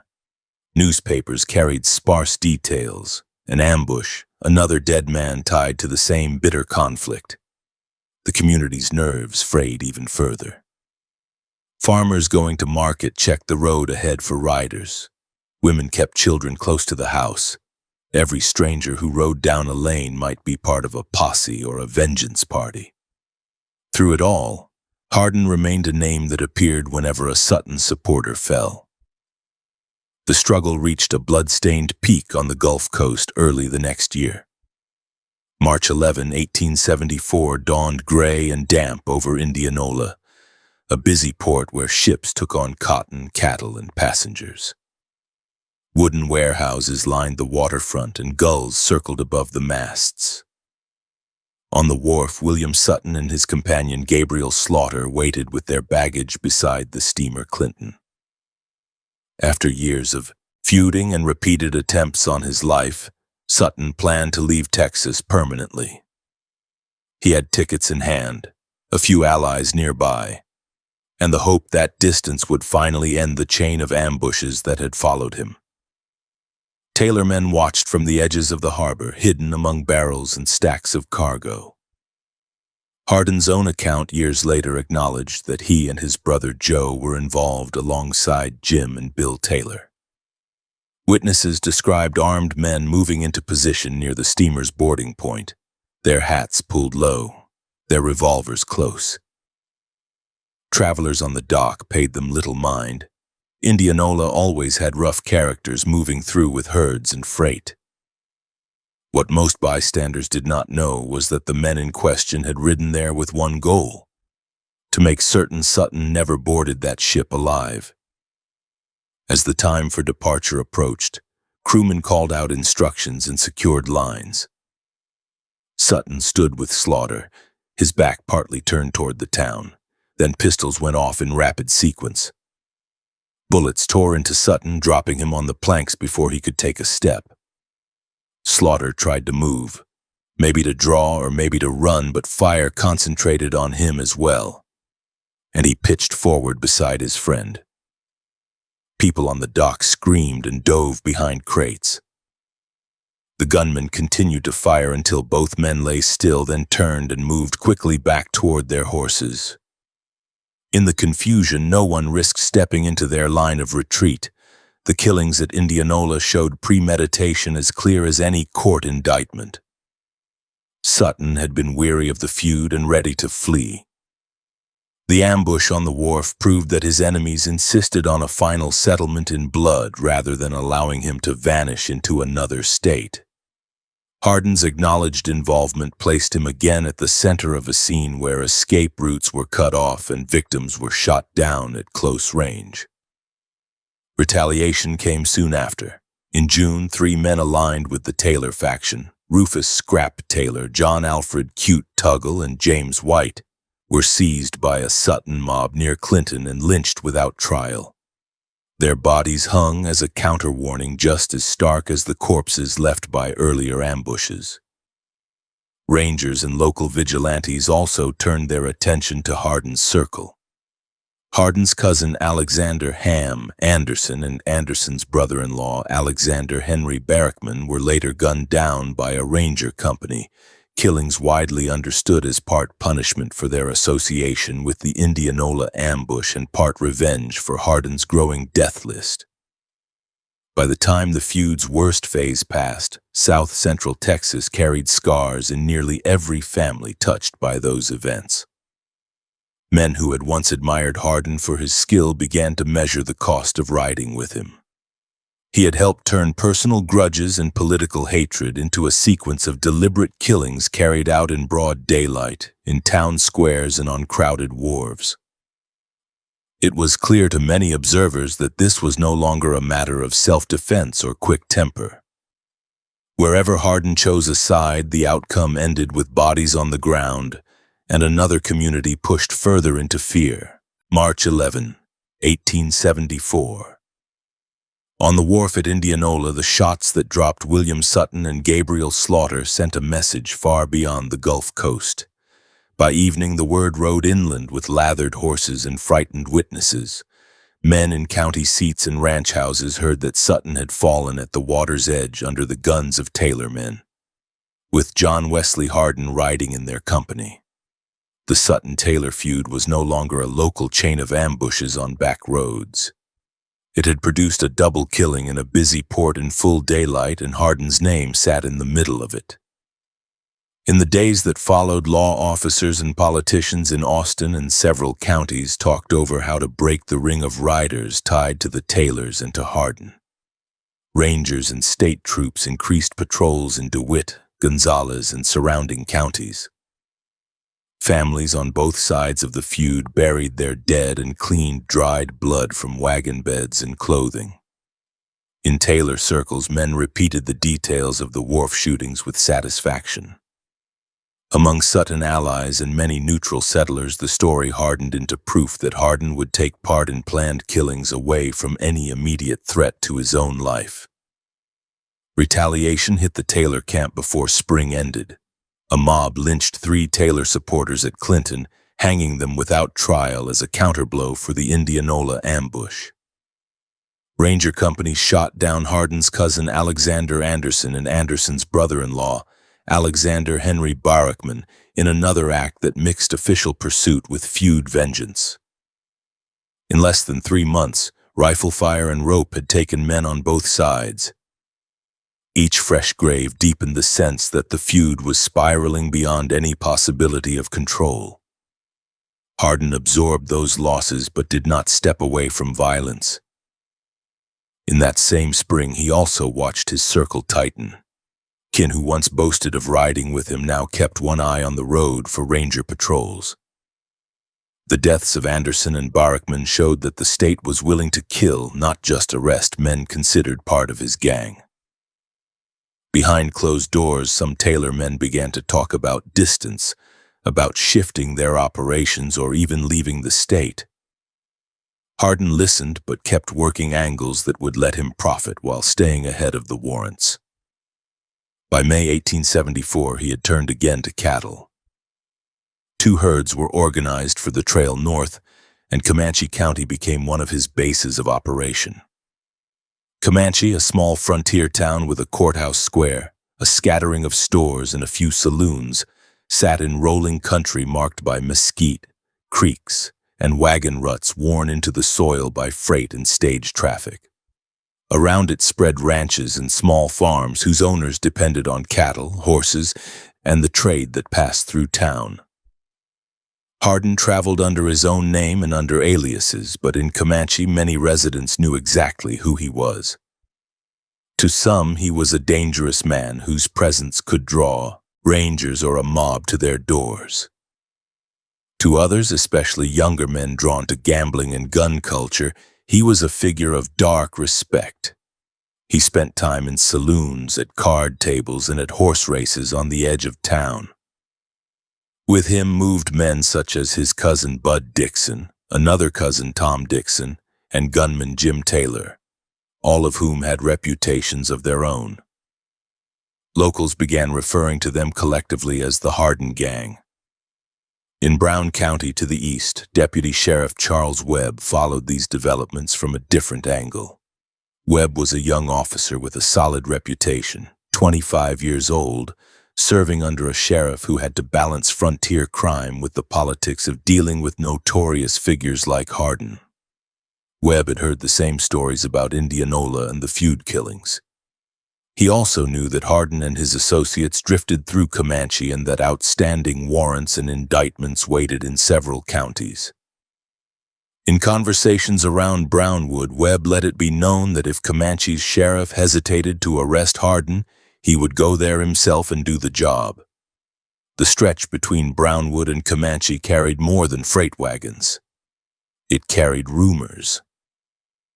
By mid-May, people in Comanche were repeating that a Brown County deputy intended to ride in and arrest the most feared gunman in the region. Hardin and his friends responded in their usual way, loud and confident, telling anyone who would listen that he did not need help to take care of himself, and that there were plenty of armed men ready to stand with him if a badge holder tried. Those words floated across the square, through the saloons, and eventually back to Brown County ears. May 26, 1874 arrived hot and dusty in Comanche. It was both a race day and John Wesley Hardin's 21st birthday. Crowds gathered near the track outside town. where horses kicked up clouds of dust and men yelled odds over the noise. Women with children watched from wagons or from the edges of the crowd. In the square, saloons did brisk business as men drifted between races, drinks, and card games. Hardin and his companions drank, gambled, and accepted birthday wishes from friends and hangers-on who enjoyed being seen with him. That afternoon, Deputy Charles Webb rode into Comanche. He traveled in plain clothes and carried a pistol. A young officer crossing into another county with the intention of carrying out his duties. Accounts differ on whether he came specifically to arrest Hardin or to attend the races and handle other business while keeping his eyes open. Whatever his precise orders, many people in both Brown and Comanche counties understood that an encounter between the two men would not end with a simple conversation. Webb tied his horse and walked toward the square where the races fed customers into Jack Wright's saloon and other businesses. Dust clung to his boots and trousers. He blended at first with the other visitors. A young man with a confident stride and the flat gaze of someone used to facing trouble. On the street near Wright's place, Hardin saw him. The gunman stood with several of his associates, including Bud Dixon and Jim Taylor, enjoying the attention that came with his birthday celebration. He stepped forward and addressed the deputy by name. Witnesses later recalled that he asked Webb whether he had come to arrest him. Webb answered that he had not. Hardin then invited him inside for a drink. The invitation sounded friendly on the surface. Two men prepared to share whiskey in a crowded saloon. Below that surface lay the weight of warrants, killings, and pride. Webb accepted, walking with Hardin toward the doorway of Wright's establishment. What happened in the next seconds became the subject of arguments, trials, and later histories. Hardin's own account claimed that as they moved toward the bar, Webb drew his pistol first, forcing him to respond. Many Comanche and Brown County witnesses told a different story, that Hardin turned slightly, drew faster, and fired at close range before the deputy could fully clear leather, or even that Webb had reached for folded papers, not his gun. All agreed that a shout went up, a warning from one of Hardin's men that the deputy was making a move. Then the guns roared. One shot from Webb struck Hardin in the side, a glancing wound that hurt but did not disable him. Hardin's own bullet tore into Webb's face, entering near the eye and blasting out the back of his head. As the deputy started to fall, more shots snapped from Hardin's companions. Bud Dixon and Jim Taylor poured additional rounds into the collapsing figure, riddling him while he was already going down. The young officer hit the dirt in front of the saloon, face shattered, body twitching in the dust and broken glass. The square erupted into chaos. People who had come into town for the races scrambled for cover behind posts, water troughs, and wagons. Women grabbed children and ran. Men ducked into doorways or reached for their own weapons without knowing exactly whom to aim at. A popular deputy sheriff lay dead in the street, killed in another county while surrounded by Hardin and his gang. In that moment, years of tolerance for gunplay gave way to an immediate, focused rage. Within minutes, an angry crowd formed. Townspeople and visitors alike shouted for revenge. Riders from Brown County who had come for the races and to keep an eye on Hardin added their voices to Comanche residents demanding that the killers be hanged without delay. The word mob fit the swirl of men grabbing rifles, moving toward the saloon and pushing against anyone who counseled patience or legal process. In their eyes, a lawman had been murdered in cold blood. Courts were too slow or too weak for this kind of crime. Sheriff John Carnes of Comanche stepped into that storm.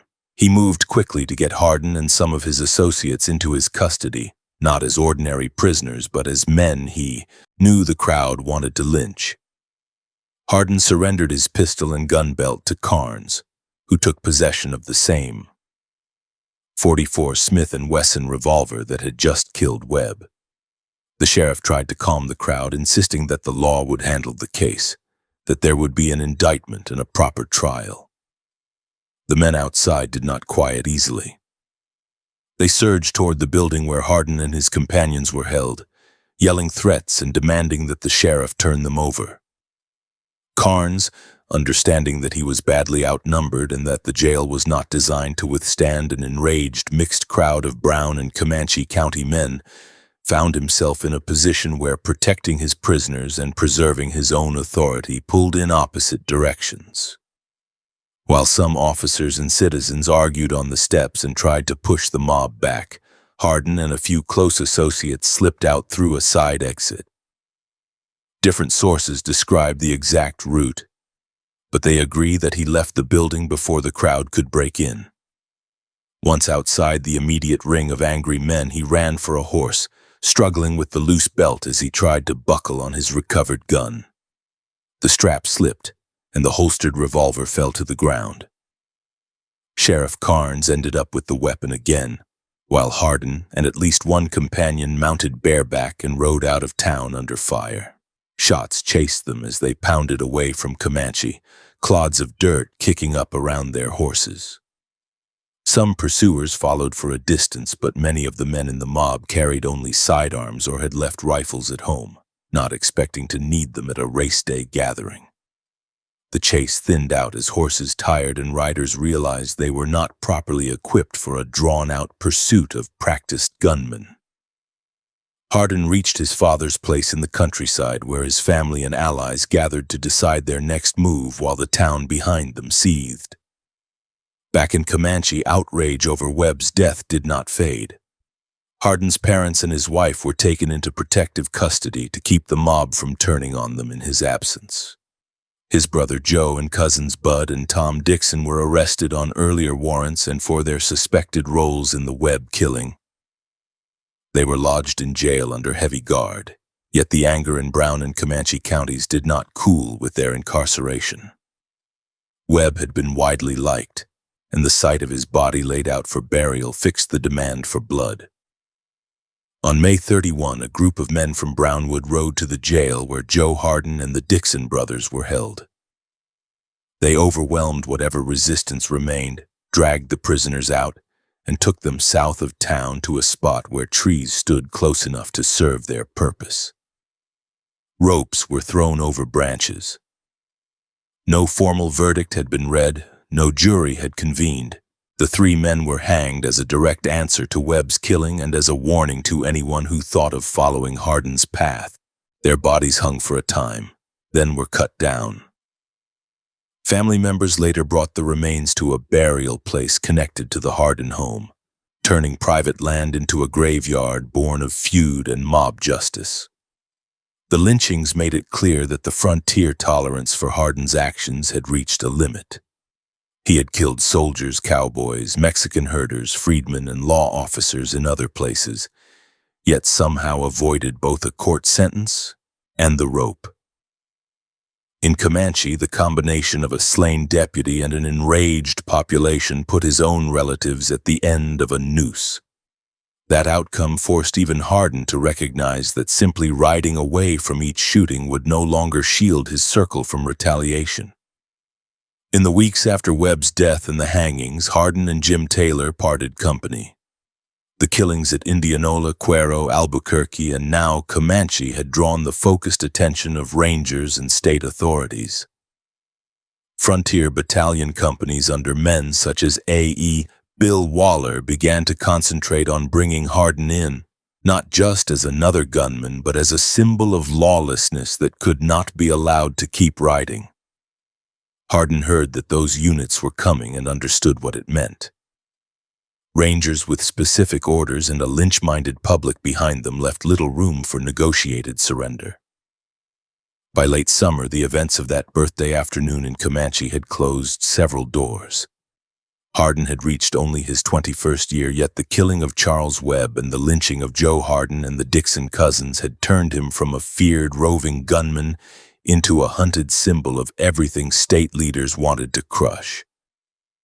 The path ahead pointed away from Texas cattle towns toward flight across state lines, new aliases, and the long pursuit that would eventually end on a Florida train.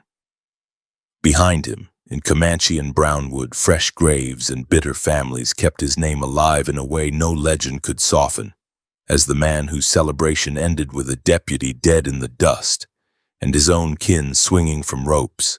January 20, 1875. In Austin, legislators filed into the stone Capitol building and signed a law that put a reward of $4,000 on the head of John Wesley Hardin, and every man who could read a newspaper in Texas learned that the state now valued his capture higher than almost any other fugitive alive. Word spread along dusty streets and over telegraph wires that winter. In courthouse squares from Gonzales to Comanche, printers inked broadsides that named him a murderer of deputies and a leader in the Sutton and Taylor blood feud. Rangers pinned the notices in post offices, on saloon doors, on the walls of small-town jails. The pages spelled out what the public already whispered, that Hardin had gunned down Deputy Sheriff Charles Webb outside a Comanche saloon and that he had walked away from that killing without trial. After the reward was posted, people who had only whispered about him began to write letters, send telegrams, and ride into towns to report what they knew. By then, Hardin was already learning what it meant to lose the protection of fearful neighbors. When he stepped into a bar room outside the feud country, he noticed conversations halt. Some men turned their faces toward their glasses. Others slipped out a side door, unwilling to be present if trouble followed him through the doorway. He still had loyal cousins and allies, but the fate of his brother Joe and the Dixon boys, taken from a jail and hanged by a mob, showed him how quickly blood ties could be stripped away once a community decided a man needed killing more than protecting. He told a few close friends that he could not survive if he stayed inside Texas lines.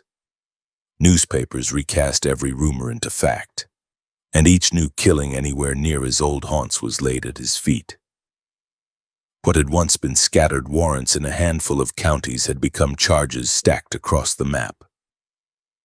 A man who had grown up in Trinity County schools and Bonham churches was being described in city columns as a roaming executioner who left a trail of bodies in several counties. In that climate, he gathered his wife Jane and their children and slipped east. He did not ride with a posse of cousins as in the early cattle drive days. He traveled in small parties, blending with families on wagons and farmhands on trains that rattled through pine and swamp. Behind him lay the brown grass and mesquite of central Texas. Ahead lay the wet air of the Gulf states, where he hoped distance and new names would hide him from the posses that had once known every trail he rode. Florida and Alabama offered him more than a hiding place. Jane Bowen Hardin had relatives scattered across that corner of the South, and kin gave cover that strangers never could. Near the Alabama and Florida line, he began using the name Swain, borrowed from a Texas town marshal related to his own family. Under that name, he rented rooms, paid for groceries and tobacco, and presented himself as a small businessman, and sometime gambler instead of as the most wanted killer in Texas. Letters and receipts from those years show a man trying to live under a different name while keeping the same habits and reflexes that had made him dangerous. In Jacksonville, Florida, bills were made out to J.H. Swain for ordinary goods, dry food, cigars, and work around local yards. He wrote to Jane about plans for a small business and promised to send for her when he had a steady foothold. On the surface, that language sounded like the voice of a husband settling down after wild youth. Underneath, the same man still carried 2 revolvers and watched every doorway for a badge or a bounty hunter. Wherever Hardin lived, he spent more hours in saloons than in any rented room or family house. In Jacksonville, in small towns near the Escambia County Timber Works, and in back rooms along the Gulf, he worked the same routine. He played cards for hours with the ease of a professional sharp, read the tension of a table, and looked for men who were drinking deep enough to risk rent money on a bad hand. When accusations rose, his hand went to his pistol with the instinct of a man who had already killed over cards in Hill County and along the Chisholm Trail. In March of 1876, that habit turned a shouting match into another maimed body. In a Florida gathering place, Hardin argued with a local man over money and honor, the two things he never let anyone touch without consequence. Voices rose over the clatter of glasses until another man stepped between them, hands raised, trying to talk both parties down. To an ordinary drinker, the mediator was a cooling presence. To Hardin, with his history of ambushes and sudden gunfire, any man who moved near his right hand in the midst of a quarrel looked like a new threat. He drew and fired before the peacemaker finished his sentence. The bullet tore into the man who had only tried to keep anyone from dying that night. Witnesses saw Hardin stand over the wounded figure with no sign of regret. He holstered his pistol, gathered his coat, and walked out through a doorway that emptied around him as patrons flattened themselves against the walls. The man survived, but the scar and the crippled limb he carried afterward marked him as one more reminder that standing near John Wesley Hardin in a tense room could cost a person blood and bone. That year brought more restless movement. Hardin shifted his base from Florida to Alabama and back again, riding between sawmills, timber camps, and small crossroads towns where strangers could disappear in a crowd at a depot or a freight yard. In Mobile, he worked saloons under his Swain alias, bringing along a Jacksonville policeman and gambler named Gus Kennedy. Together, they hustled card games, dealing from marked decks under low lamplight, fleecing men who thought they were playing friendly hands in a River City bar. In November of 1876, their luck went sour when a watchful patron spotted the strange shuffle and the unnatural run of winning hands. Voices rose, chairs scraped back, and men reached for gun belts. City policemen moved in to break up the racket. Shots cracked in the close air as Hardin and Kennedy clawed for a path to the street. When the smoke cleared, a mobile sergeant carried a wounded arm, slug clean through muscle, yet there was no dead gambler lying on the sawdust floor. Only another town that had learned that a quiet card game could turn into a firefight the moment Hardin felt his profit or his pride threatened. Even those who hunted him hesitated to move carelessly. In the summer heat of 1877, two men who had once lived as slaves on Hardin land located him in Gainesville, Florida. Jake Menzel and Robert Borup knew both his face and his habits, and they believed that bringing him in could pay off debts that had chained them to hard labor since childhood. They watched him, took note of his roots, and finally decided to confront him. What happened in Gainesville exposed the coldest layer of Hardin's character. The two men approached expecting a standoff and maybe a shot exchanged at distance. Instead, when they closed in, Hardin drew like he had on so many others. One former slave fell dead in the street. The other lived on permanently blinded, eyes destroyed in an instant by gunfire from a man who had once ridden past their cabins as a boy protected by their work. No one who heard that story in the region doubted that crossing John Wesley Hardin meant risking not only death but maiming meant to last a lifetime. While he moved from town to town, the Rangers trying to catch him never stopped. Texas leaders knew that as long as he remained free, citizens in faraway states would wonder whether the state could control the violent men it produced. An undercover ranger named Jack Duncan followed paper trails as carefully as older lawmen followed hoofprints. In rural post offices and dusty mail rooms, he studied envelopes addressed to the families around Gonzales and Trinity County. One letter sent from the Gulf states to Hardin's father-in-law drew his eye. Inside, the writer mentioned a man named Swain working at a lumber yard on the Alabama and Florida border. The phrases matched rumors already gathered from informants about a Texan gunman using that alias near the Escambia River. Duncan tucked the letter away and passed word up the ranger chain. The trail no longer depended on vague sightings in saloons. It now led to a specific yard of stacked timber and barking saws somewhere between the pine forests of lower Alabama and the Gulf marshland. Ranger John B. Armstrong, already hardened by years on the frontier, took up the assignment to close the case. He rode east from Texas, trading the open plains for humid river bottoms and railway towns. In Pensacola and nearby communities, he blended with local officers, learning the schedules of trains, the habits of sawmill workers, and the places where strangers with ready money took their meals. He learned to spot Hardin's walk and dress from photographs and descriptions sent from Texas courthouses. By late August of 1877, reports reached Armstrong that Swain had been seen boarding trains in Pensacola with a small group of companions. The men carried themselves with the wary grace of habitual gunfighters, watching every platform and street crossing. Armstrong and the officers working with him chose not to rush an arrest on a busy sidewalk. They studied timetables and decided to move when the group was boxed inside a rail car where bystanders would be easier to shield and fugitives would have less room to move. On August 24, 1877, a passenger train stood ready to pull out of Pensacola. Heat pressed against the glass and the smell of coal and cinders hung thick over the station. In one of the cars, Hardin settled into his seat, suspenders tight against his shirt, a heavy Colt pistol tucked under the cloth where he could reach it at a moment's notice. His companions lounged nearby, one of them a man named Man who also wore a sidearm. They looked like traveling cattlemen to the casual eye, but their hands never strayed far from their weapons. As the train began to roll, Armstrong and several men stepped through the forward cars. They moved past families, salesmen, and farm women carrying baskets, pretending to be ordinary travelers shifting seats. When they reached the compartment where Hardin sat, Armstrong closed the distance in a rush.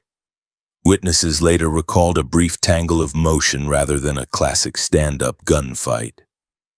Hardin's hand went for the pistol hidden under his shirt. The weapon snagged in his suspenders.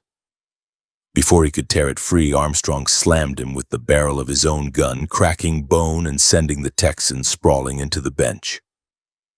At nearly the same instant, Man tried to bring his revolver into play.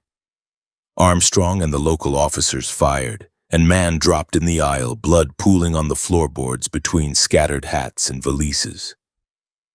The other two members of Hardin's party found themselves facing multiple muzzles and surrendered where they stood.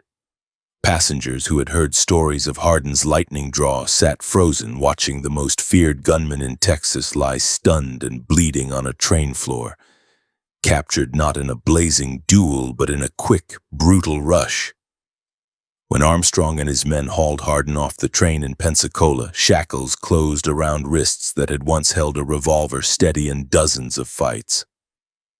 Local onlookers gathered outside the jail yard fence to see the man whose name had filled news columns for years.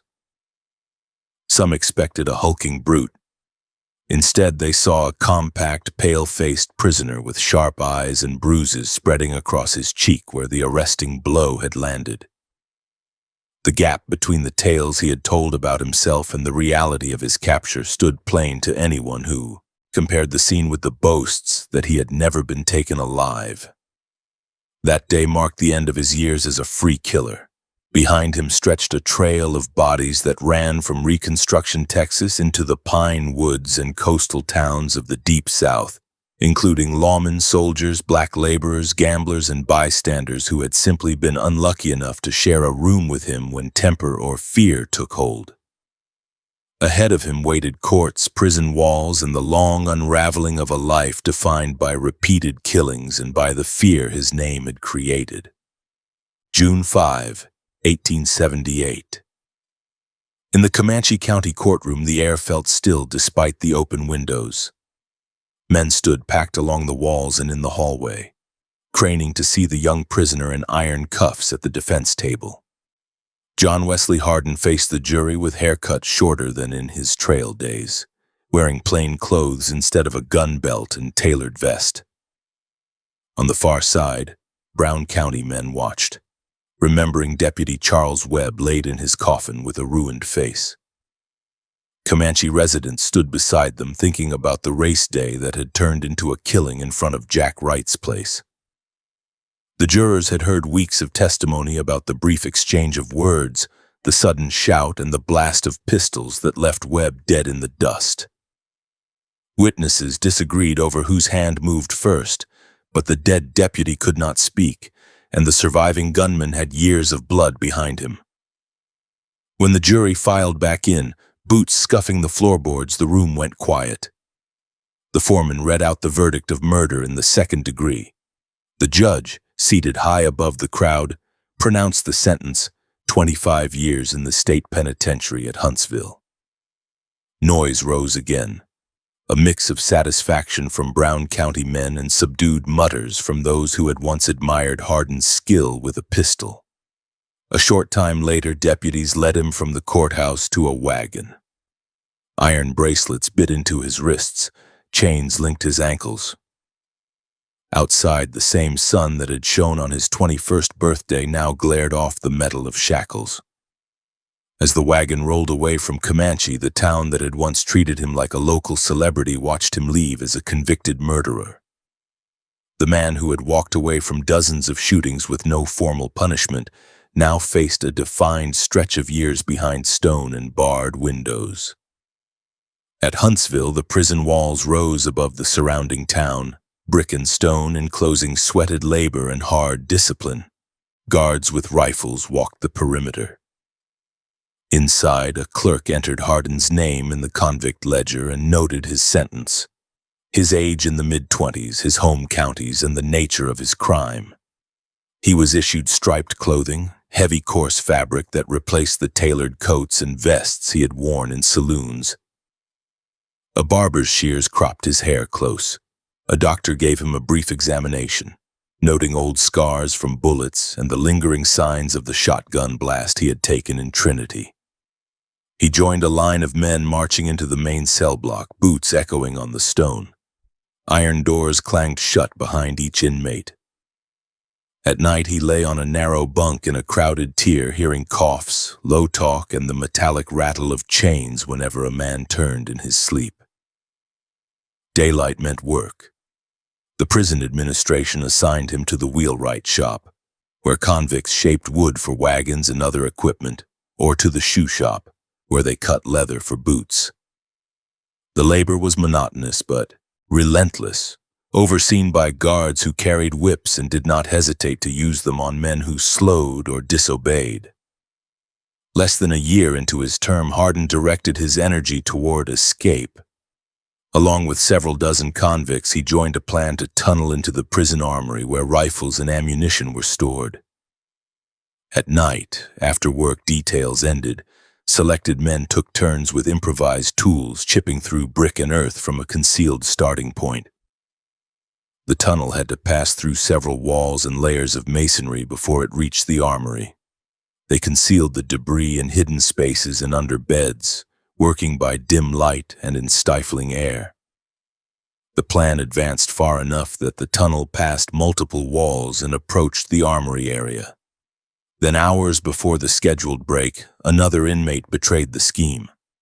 Guards rushed in, discovered the passage, and hauled the ringleaders into the open. Hardin was counted among them. Punishment followed quickly. He received a whipping that opened the skin along his back, each stroke from the leather cutting across old scars. Afterward, they locked him in a dark, solitary cell with minimal food and no proper medical care, leaving him to lie on a bare surface while the wounds closed slowly in the stale air. That failed escape marked a turning point. Years stretched ahead. The first rush of defiance ebbed under the weight of routine and pain. Hardin learned that good behavior could shorten his sentence, and that constant rebellion would only add bruises and scars without opening any doors. He returned to the shops, hammering spokes and shaping leather, and began to follow the prison's rules more closely. When other convicts whispered about new tunnels or attacks on guards, he listened but did not always join in, weighing the cost more carefully than he had in his first months behind the walls. Books became another form of work. The prison library was small but held Bibles, religious tracts, a few volumes of history, and scattered law books. Hardin spent hours over those pages when allowed, reading scripture, sermons, and state statutes. The man who had once resolved arguments with a pistol now studied written codes that defined murder, manslaughter, theft, and assault in precise lines. Staff noticed his interest. In time, he was given responsibility for organizing a Sunday school program inside the prison, gathering inmates for Bible lessons and hymns under the watch of armed guards. He took that role seriously, not from gentleness, but from a desire to improve his standing and occupy his mind. During the early 1880s, the old shotgun wound from Trinity began to trouble him more. The pellets lodged near his kidney had never been removed. An infection flared. Fever shook him. Pain in his side grew so severe that at times he could not stand at his bench. Prison doctors moved him to an infirmary area where he lay in a narrow bed among other sick convicts. For long stretches he could not work and had to be helped even to sit up. Some attendants believed he would die in that ward, a once feared gunman reduced to a sweating patient too weak to walk without help. He survived, but never fully regained his earlier strength. The illness deepened the lines in his face and trimmed weight from his frame. When he returned to regular duties, he went on with a changed body, a little slower in movement, more conscious that even a man who had survived dozens of fights could be crippled by infections and time. Around him, the prison population turned over as men finished sentences, died, or arrived from new counties. Guards changed shifts, but the institution itself stayed the same, locked into a pattern that ground years away from everyone inside. Letters were the one connection that carried him beyond those walls. Jane wrote from Gonzales County about children growing up without him, about crops, illnesses, and the small events of daily life that never made it into newspaper columns. In his replies, he promised that he would come home, warned her that she had every right to leave him, and expressed anger that other men might court her in his absence. She stayed with his name, raising their children among Bowen relatives and keeping his letters stored away. Each envelope that reached Huntsville carried traces of a life he could not touch, school terms begun, kinfolk buried, seasons of drought and rain. The past still reached into his cell in another way. In February 1892, while he was still serving the Comanche sentence, a court weighed the earlier shooting of Deputy J.B. Morgan in Cuero. Authorities convened proceedings that resulted in a separate manslaughter conviction for that killing, a formal legal judgment on an act that had taken place years before the Webb trial. The court added a 2-year term to his existing sentence, ordering it to run at the same time rather than consecutively. On paper, his record now listed 2 separate killings of lawmen that had drawn official convictions, not simply frontier rumors. Around that same period, prison records described him in detail. Entries noted his approximate height just under 6 feet, his weight around 160 pounds, his fair complexion and hazel eyes, and a series of scars from bullets and knife wounds. Marks were listed on his right knee, left thigh, right side, hip, elbow, shoulder, and back, each a permanent sign of fights that had not ended with his death. Those notations framed him not as a legend, but as a specific body catalogued among hundreds in the ledger. One more inmate measured, weighed, and marked. Inside the walls, he began to write at greater length about his own past. Using scraps and later more organized notebooks, he set down accounts of shootings, ambushes, cattle drives, and card games. The tone mixed self-justification with occasional blunt detail about blood on streets and dirt. He placed blame for most clashes on others, calling many of his killings acts of necessity. Yet even as he tried to shape the story in his favor, the bare count of names and locations showed how many people had died around him. The manuscript that grew from those efforts would later be published after his death. but its roots lay in long prison evenings when steel doors were locked, and there was nothing else to do but remember. On November 6, 1892, word arrived from outside that Jane had died in Gonzales County. She had been in her mid-30s, worn down by years of hard work, pregnancies, and the strain of raising children alone under his shadow. When the notice reached Huntsville, Hardin lost the one person who had remained tied to him by choice rather than by blood or fear. Their children stayed with relatives, their lives shaped by a surname that frightened many neighbors and by the absence of both parents, one in the grave and one behind walls. Time off for work and behavior gradually shortened his 25-year term. He had entered the system in his mid-20s. By early 1894, he was in his early 40s, no longer young but still capable of life outside if the gates opened. On February 17, 1894, prison officials processed his release. Guards removed the number tag from his clothing. A clerk closed his file for active custody. The main gates swung open, and he stepped into free air with a bundle of belongings and a body marked by nearly 2 decades of confinement. He returned first to Gonzales County, where his children lived with extended family. The reunion was awkward as much as joyful. The children knew him largely from stories and letters. Now a man with lined features and prison pallor stood before them, speaking in a measured tone that carried traces of the old hardness.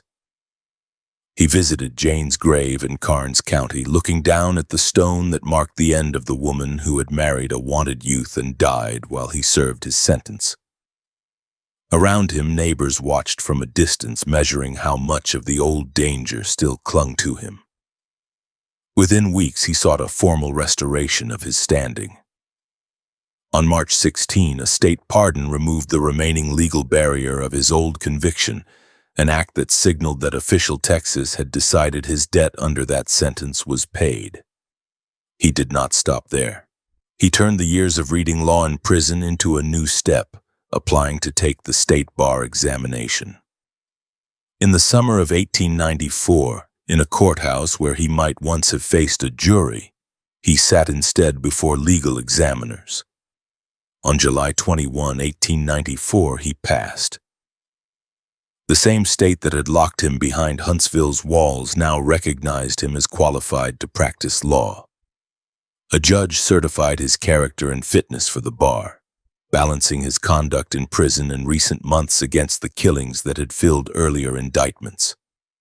Hardin opened an office prepared to argue cases, draft pleadings, and speak in courtrooms without chains on his wrists. For a short period, he presented himself as a reformed man, a former outlaw turned attorney, using his knowledge of the criminal code to advise clients instead of to avoid arrest. Even then, stories circulated that the old impulses had not disappeared. A newspaper article published a few years later claimed that shortly after his release he made a $5 bet that he could knock a Mexican laborer off a box with a single pistol shot, and that the man died from the fall even though the bullet missed. There was no trial or conviction connected with that report, and no official record confirms it, but the detail fit the pattern many people already believed. That even when the law granted him a new status, his casual attitude toward other lives had not entirely changed.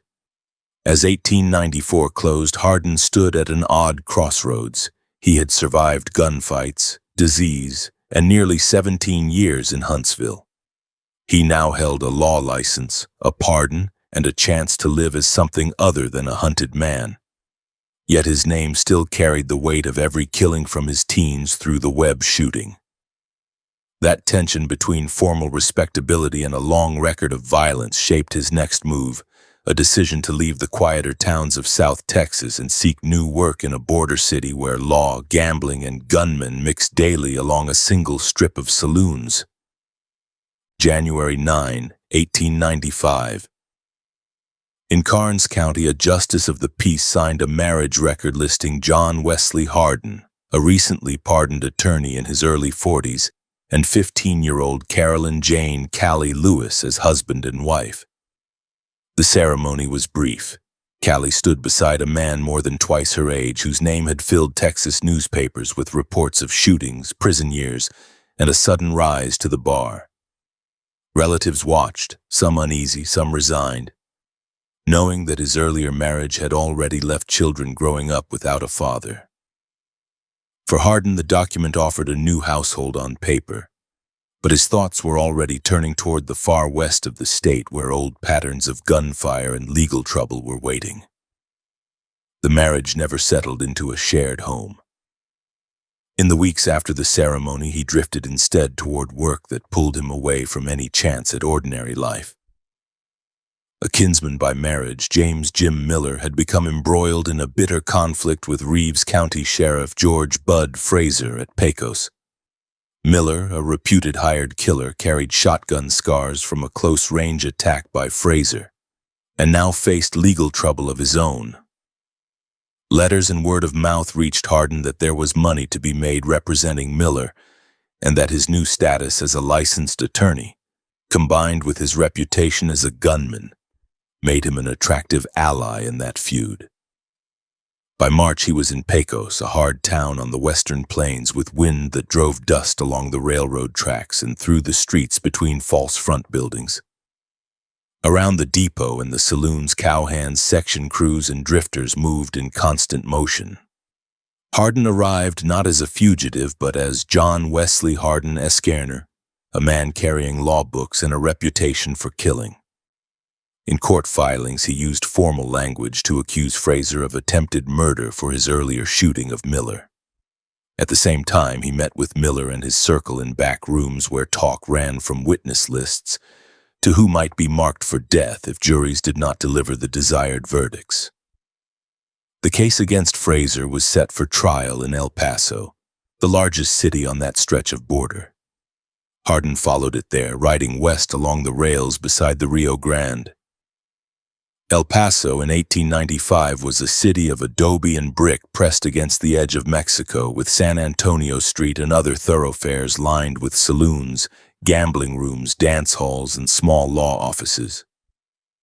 Freight wagons rolled past the courthouse. Across the river lay Ciudad Juarez, reached by bridge and ferry, its own cantinas and pens holding livestock and fugitives waiting out charges filed in United States courts. Hardin opened a law office near the center of town. He hung out a modest sign and took his place among the other attorneys who handled ranch disputes, railroad accidents, and criminal indictments along the border.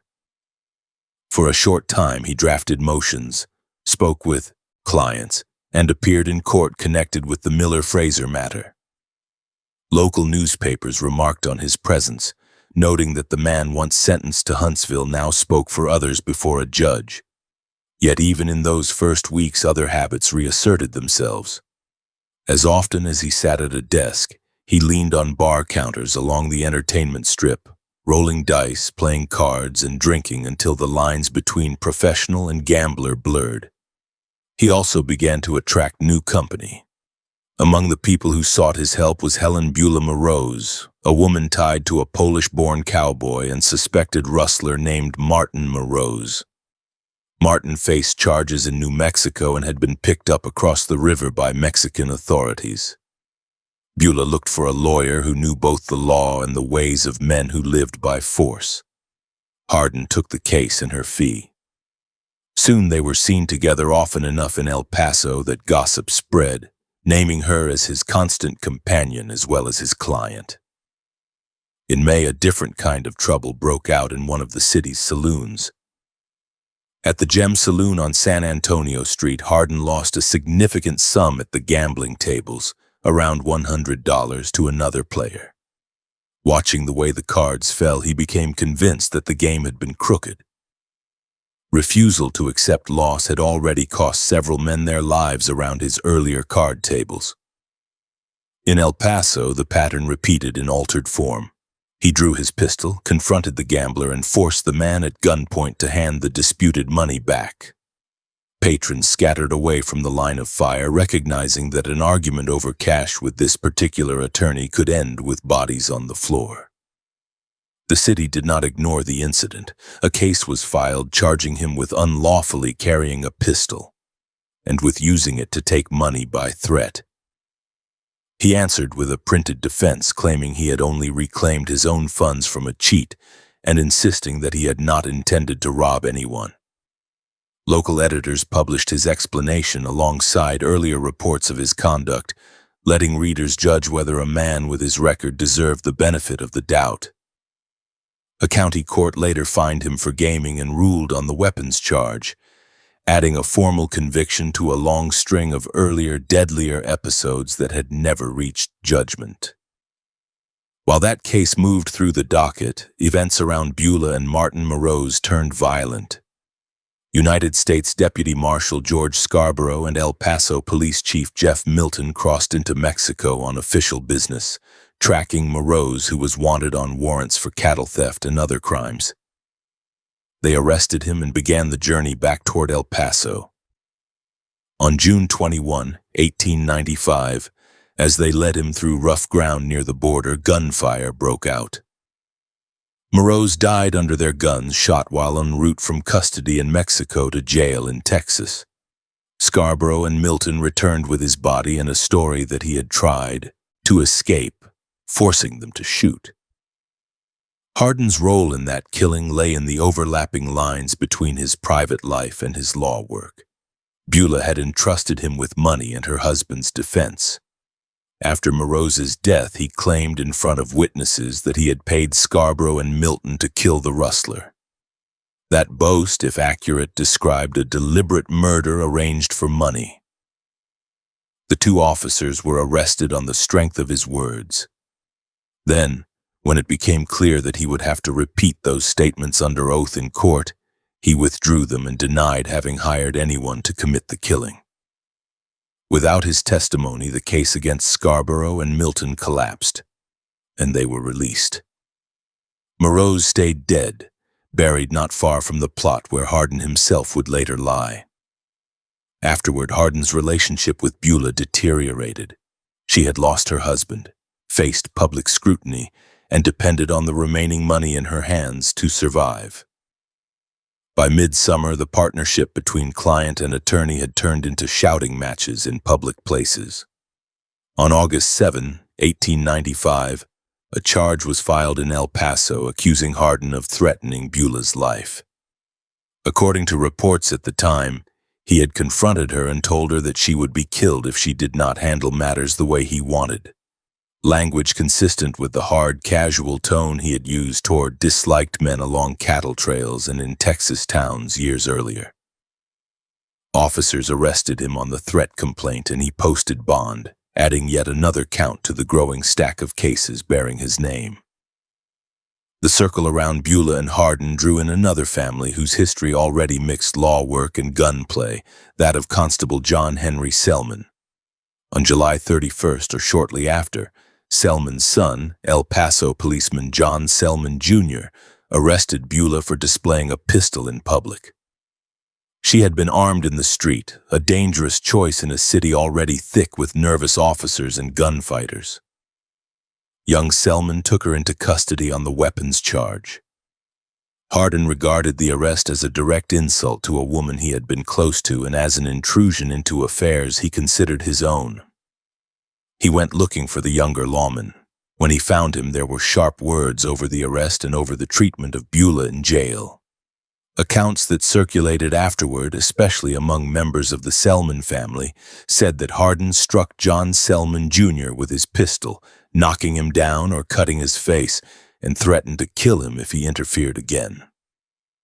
Whether every detail of that version was exact or not, it is clear that the argument escalated beyond ordinary complaint. A known killer with a record of carrying out threats had told a constable's son that his life could be forfeit over a woman caught carrying a gun. News of the confrontation reached John Selman Sr. at a time when he already carried his own bloody list.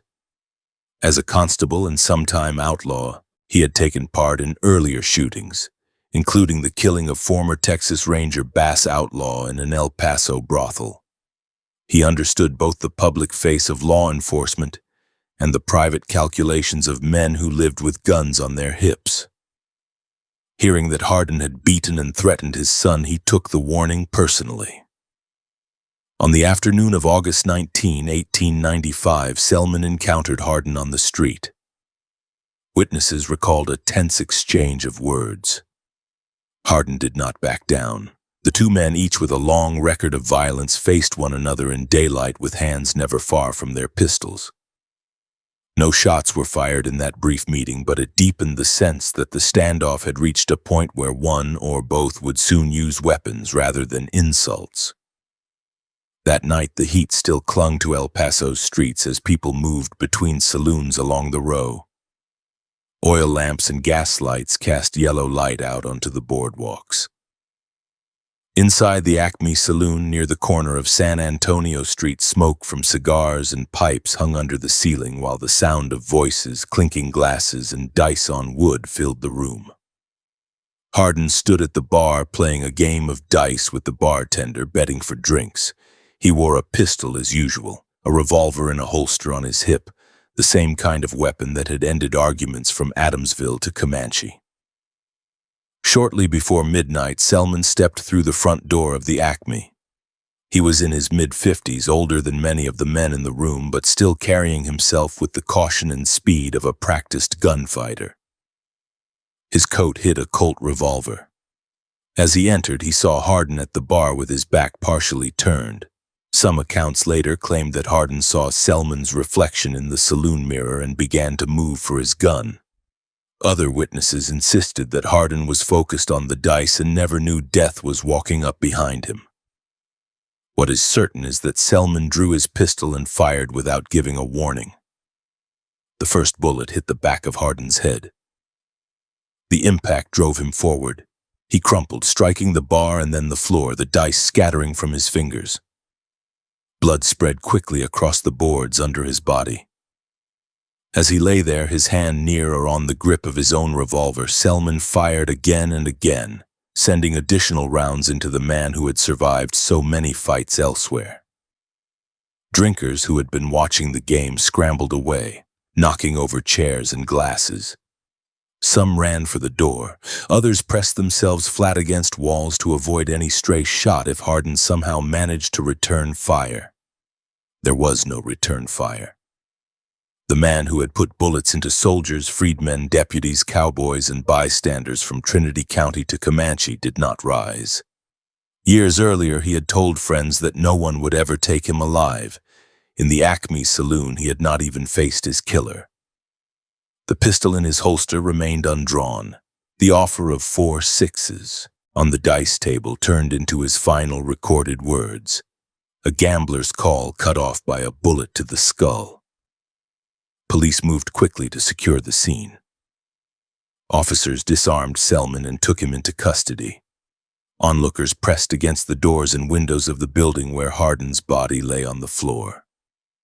Outside, word spread along the street and into nearby rooms that the notorious killer was dead, shot from behind. Men who had once spoken cautiously when he walked past now talked freely, some saying the town was better off, others arguing that even a man with such a history should have been tried instead of finished in a saloon.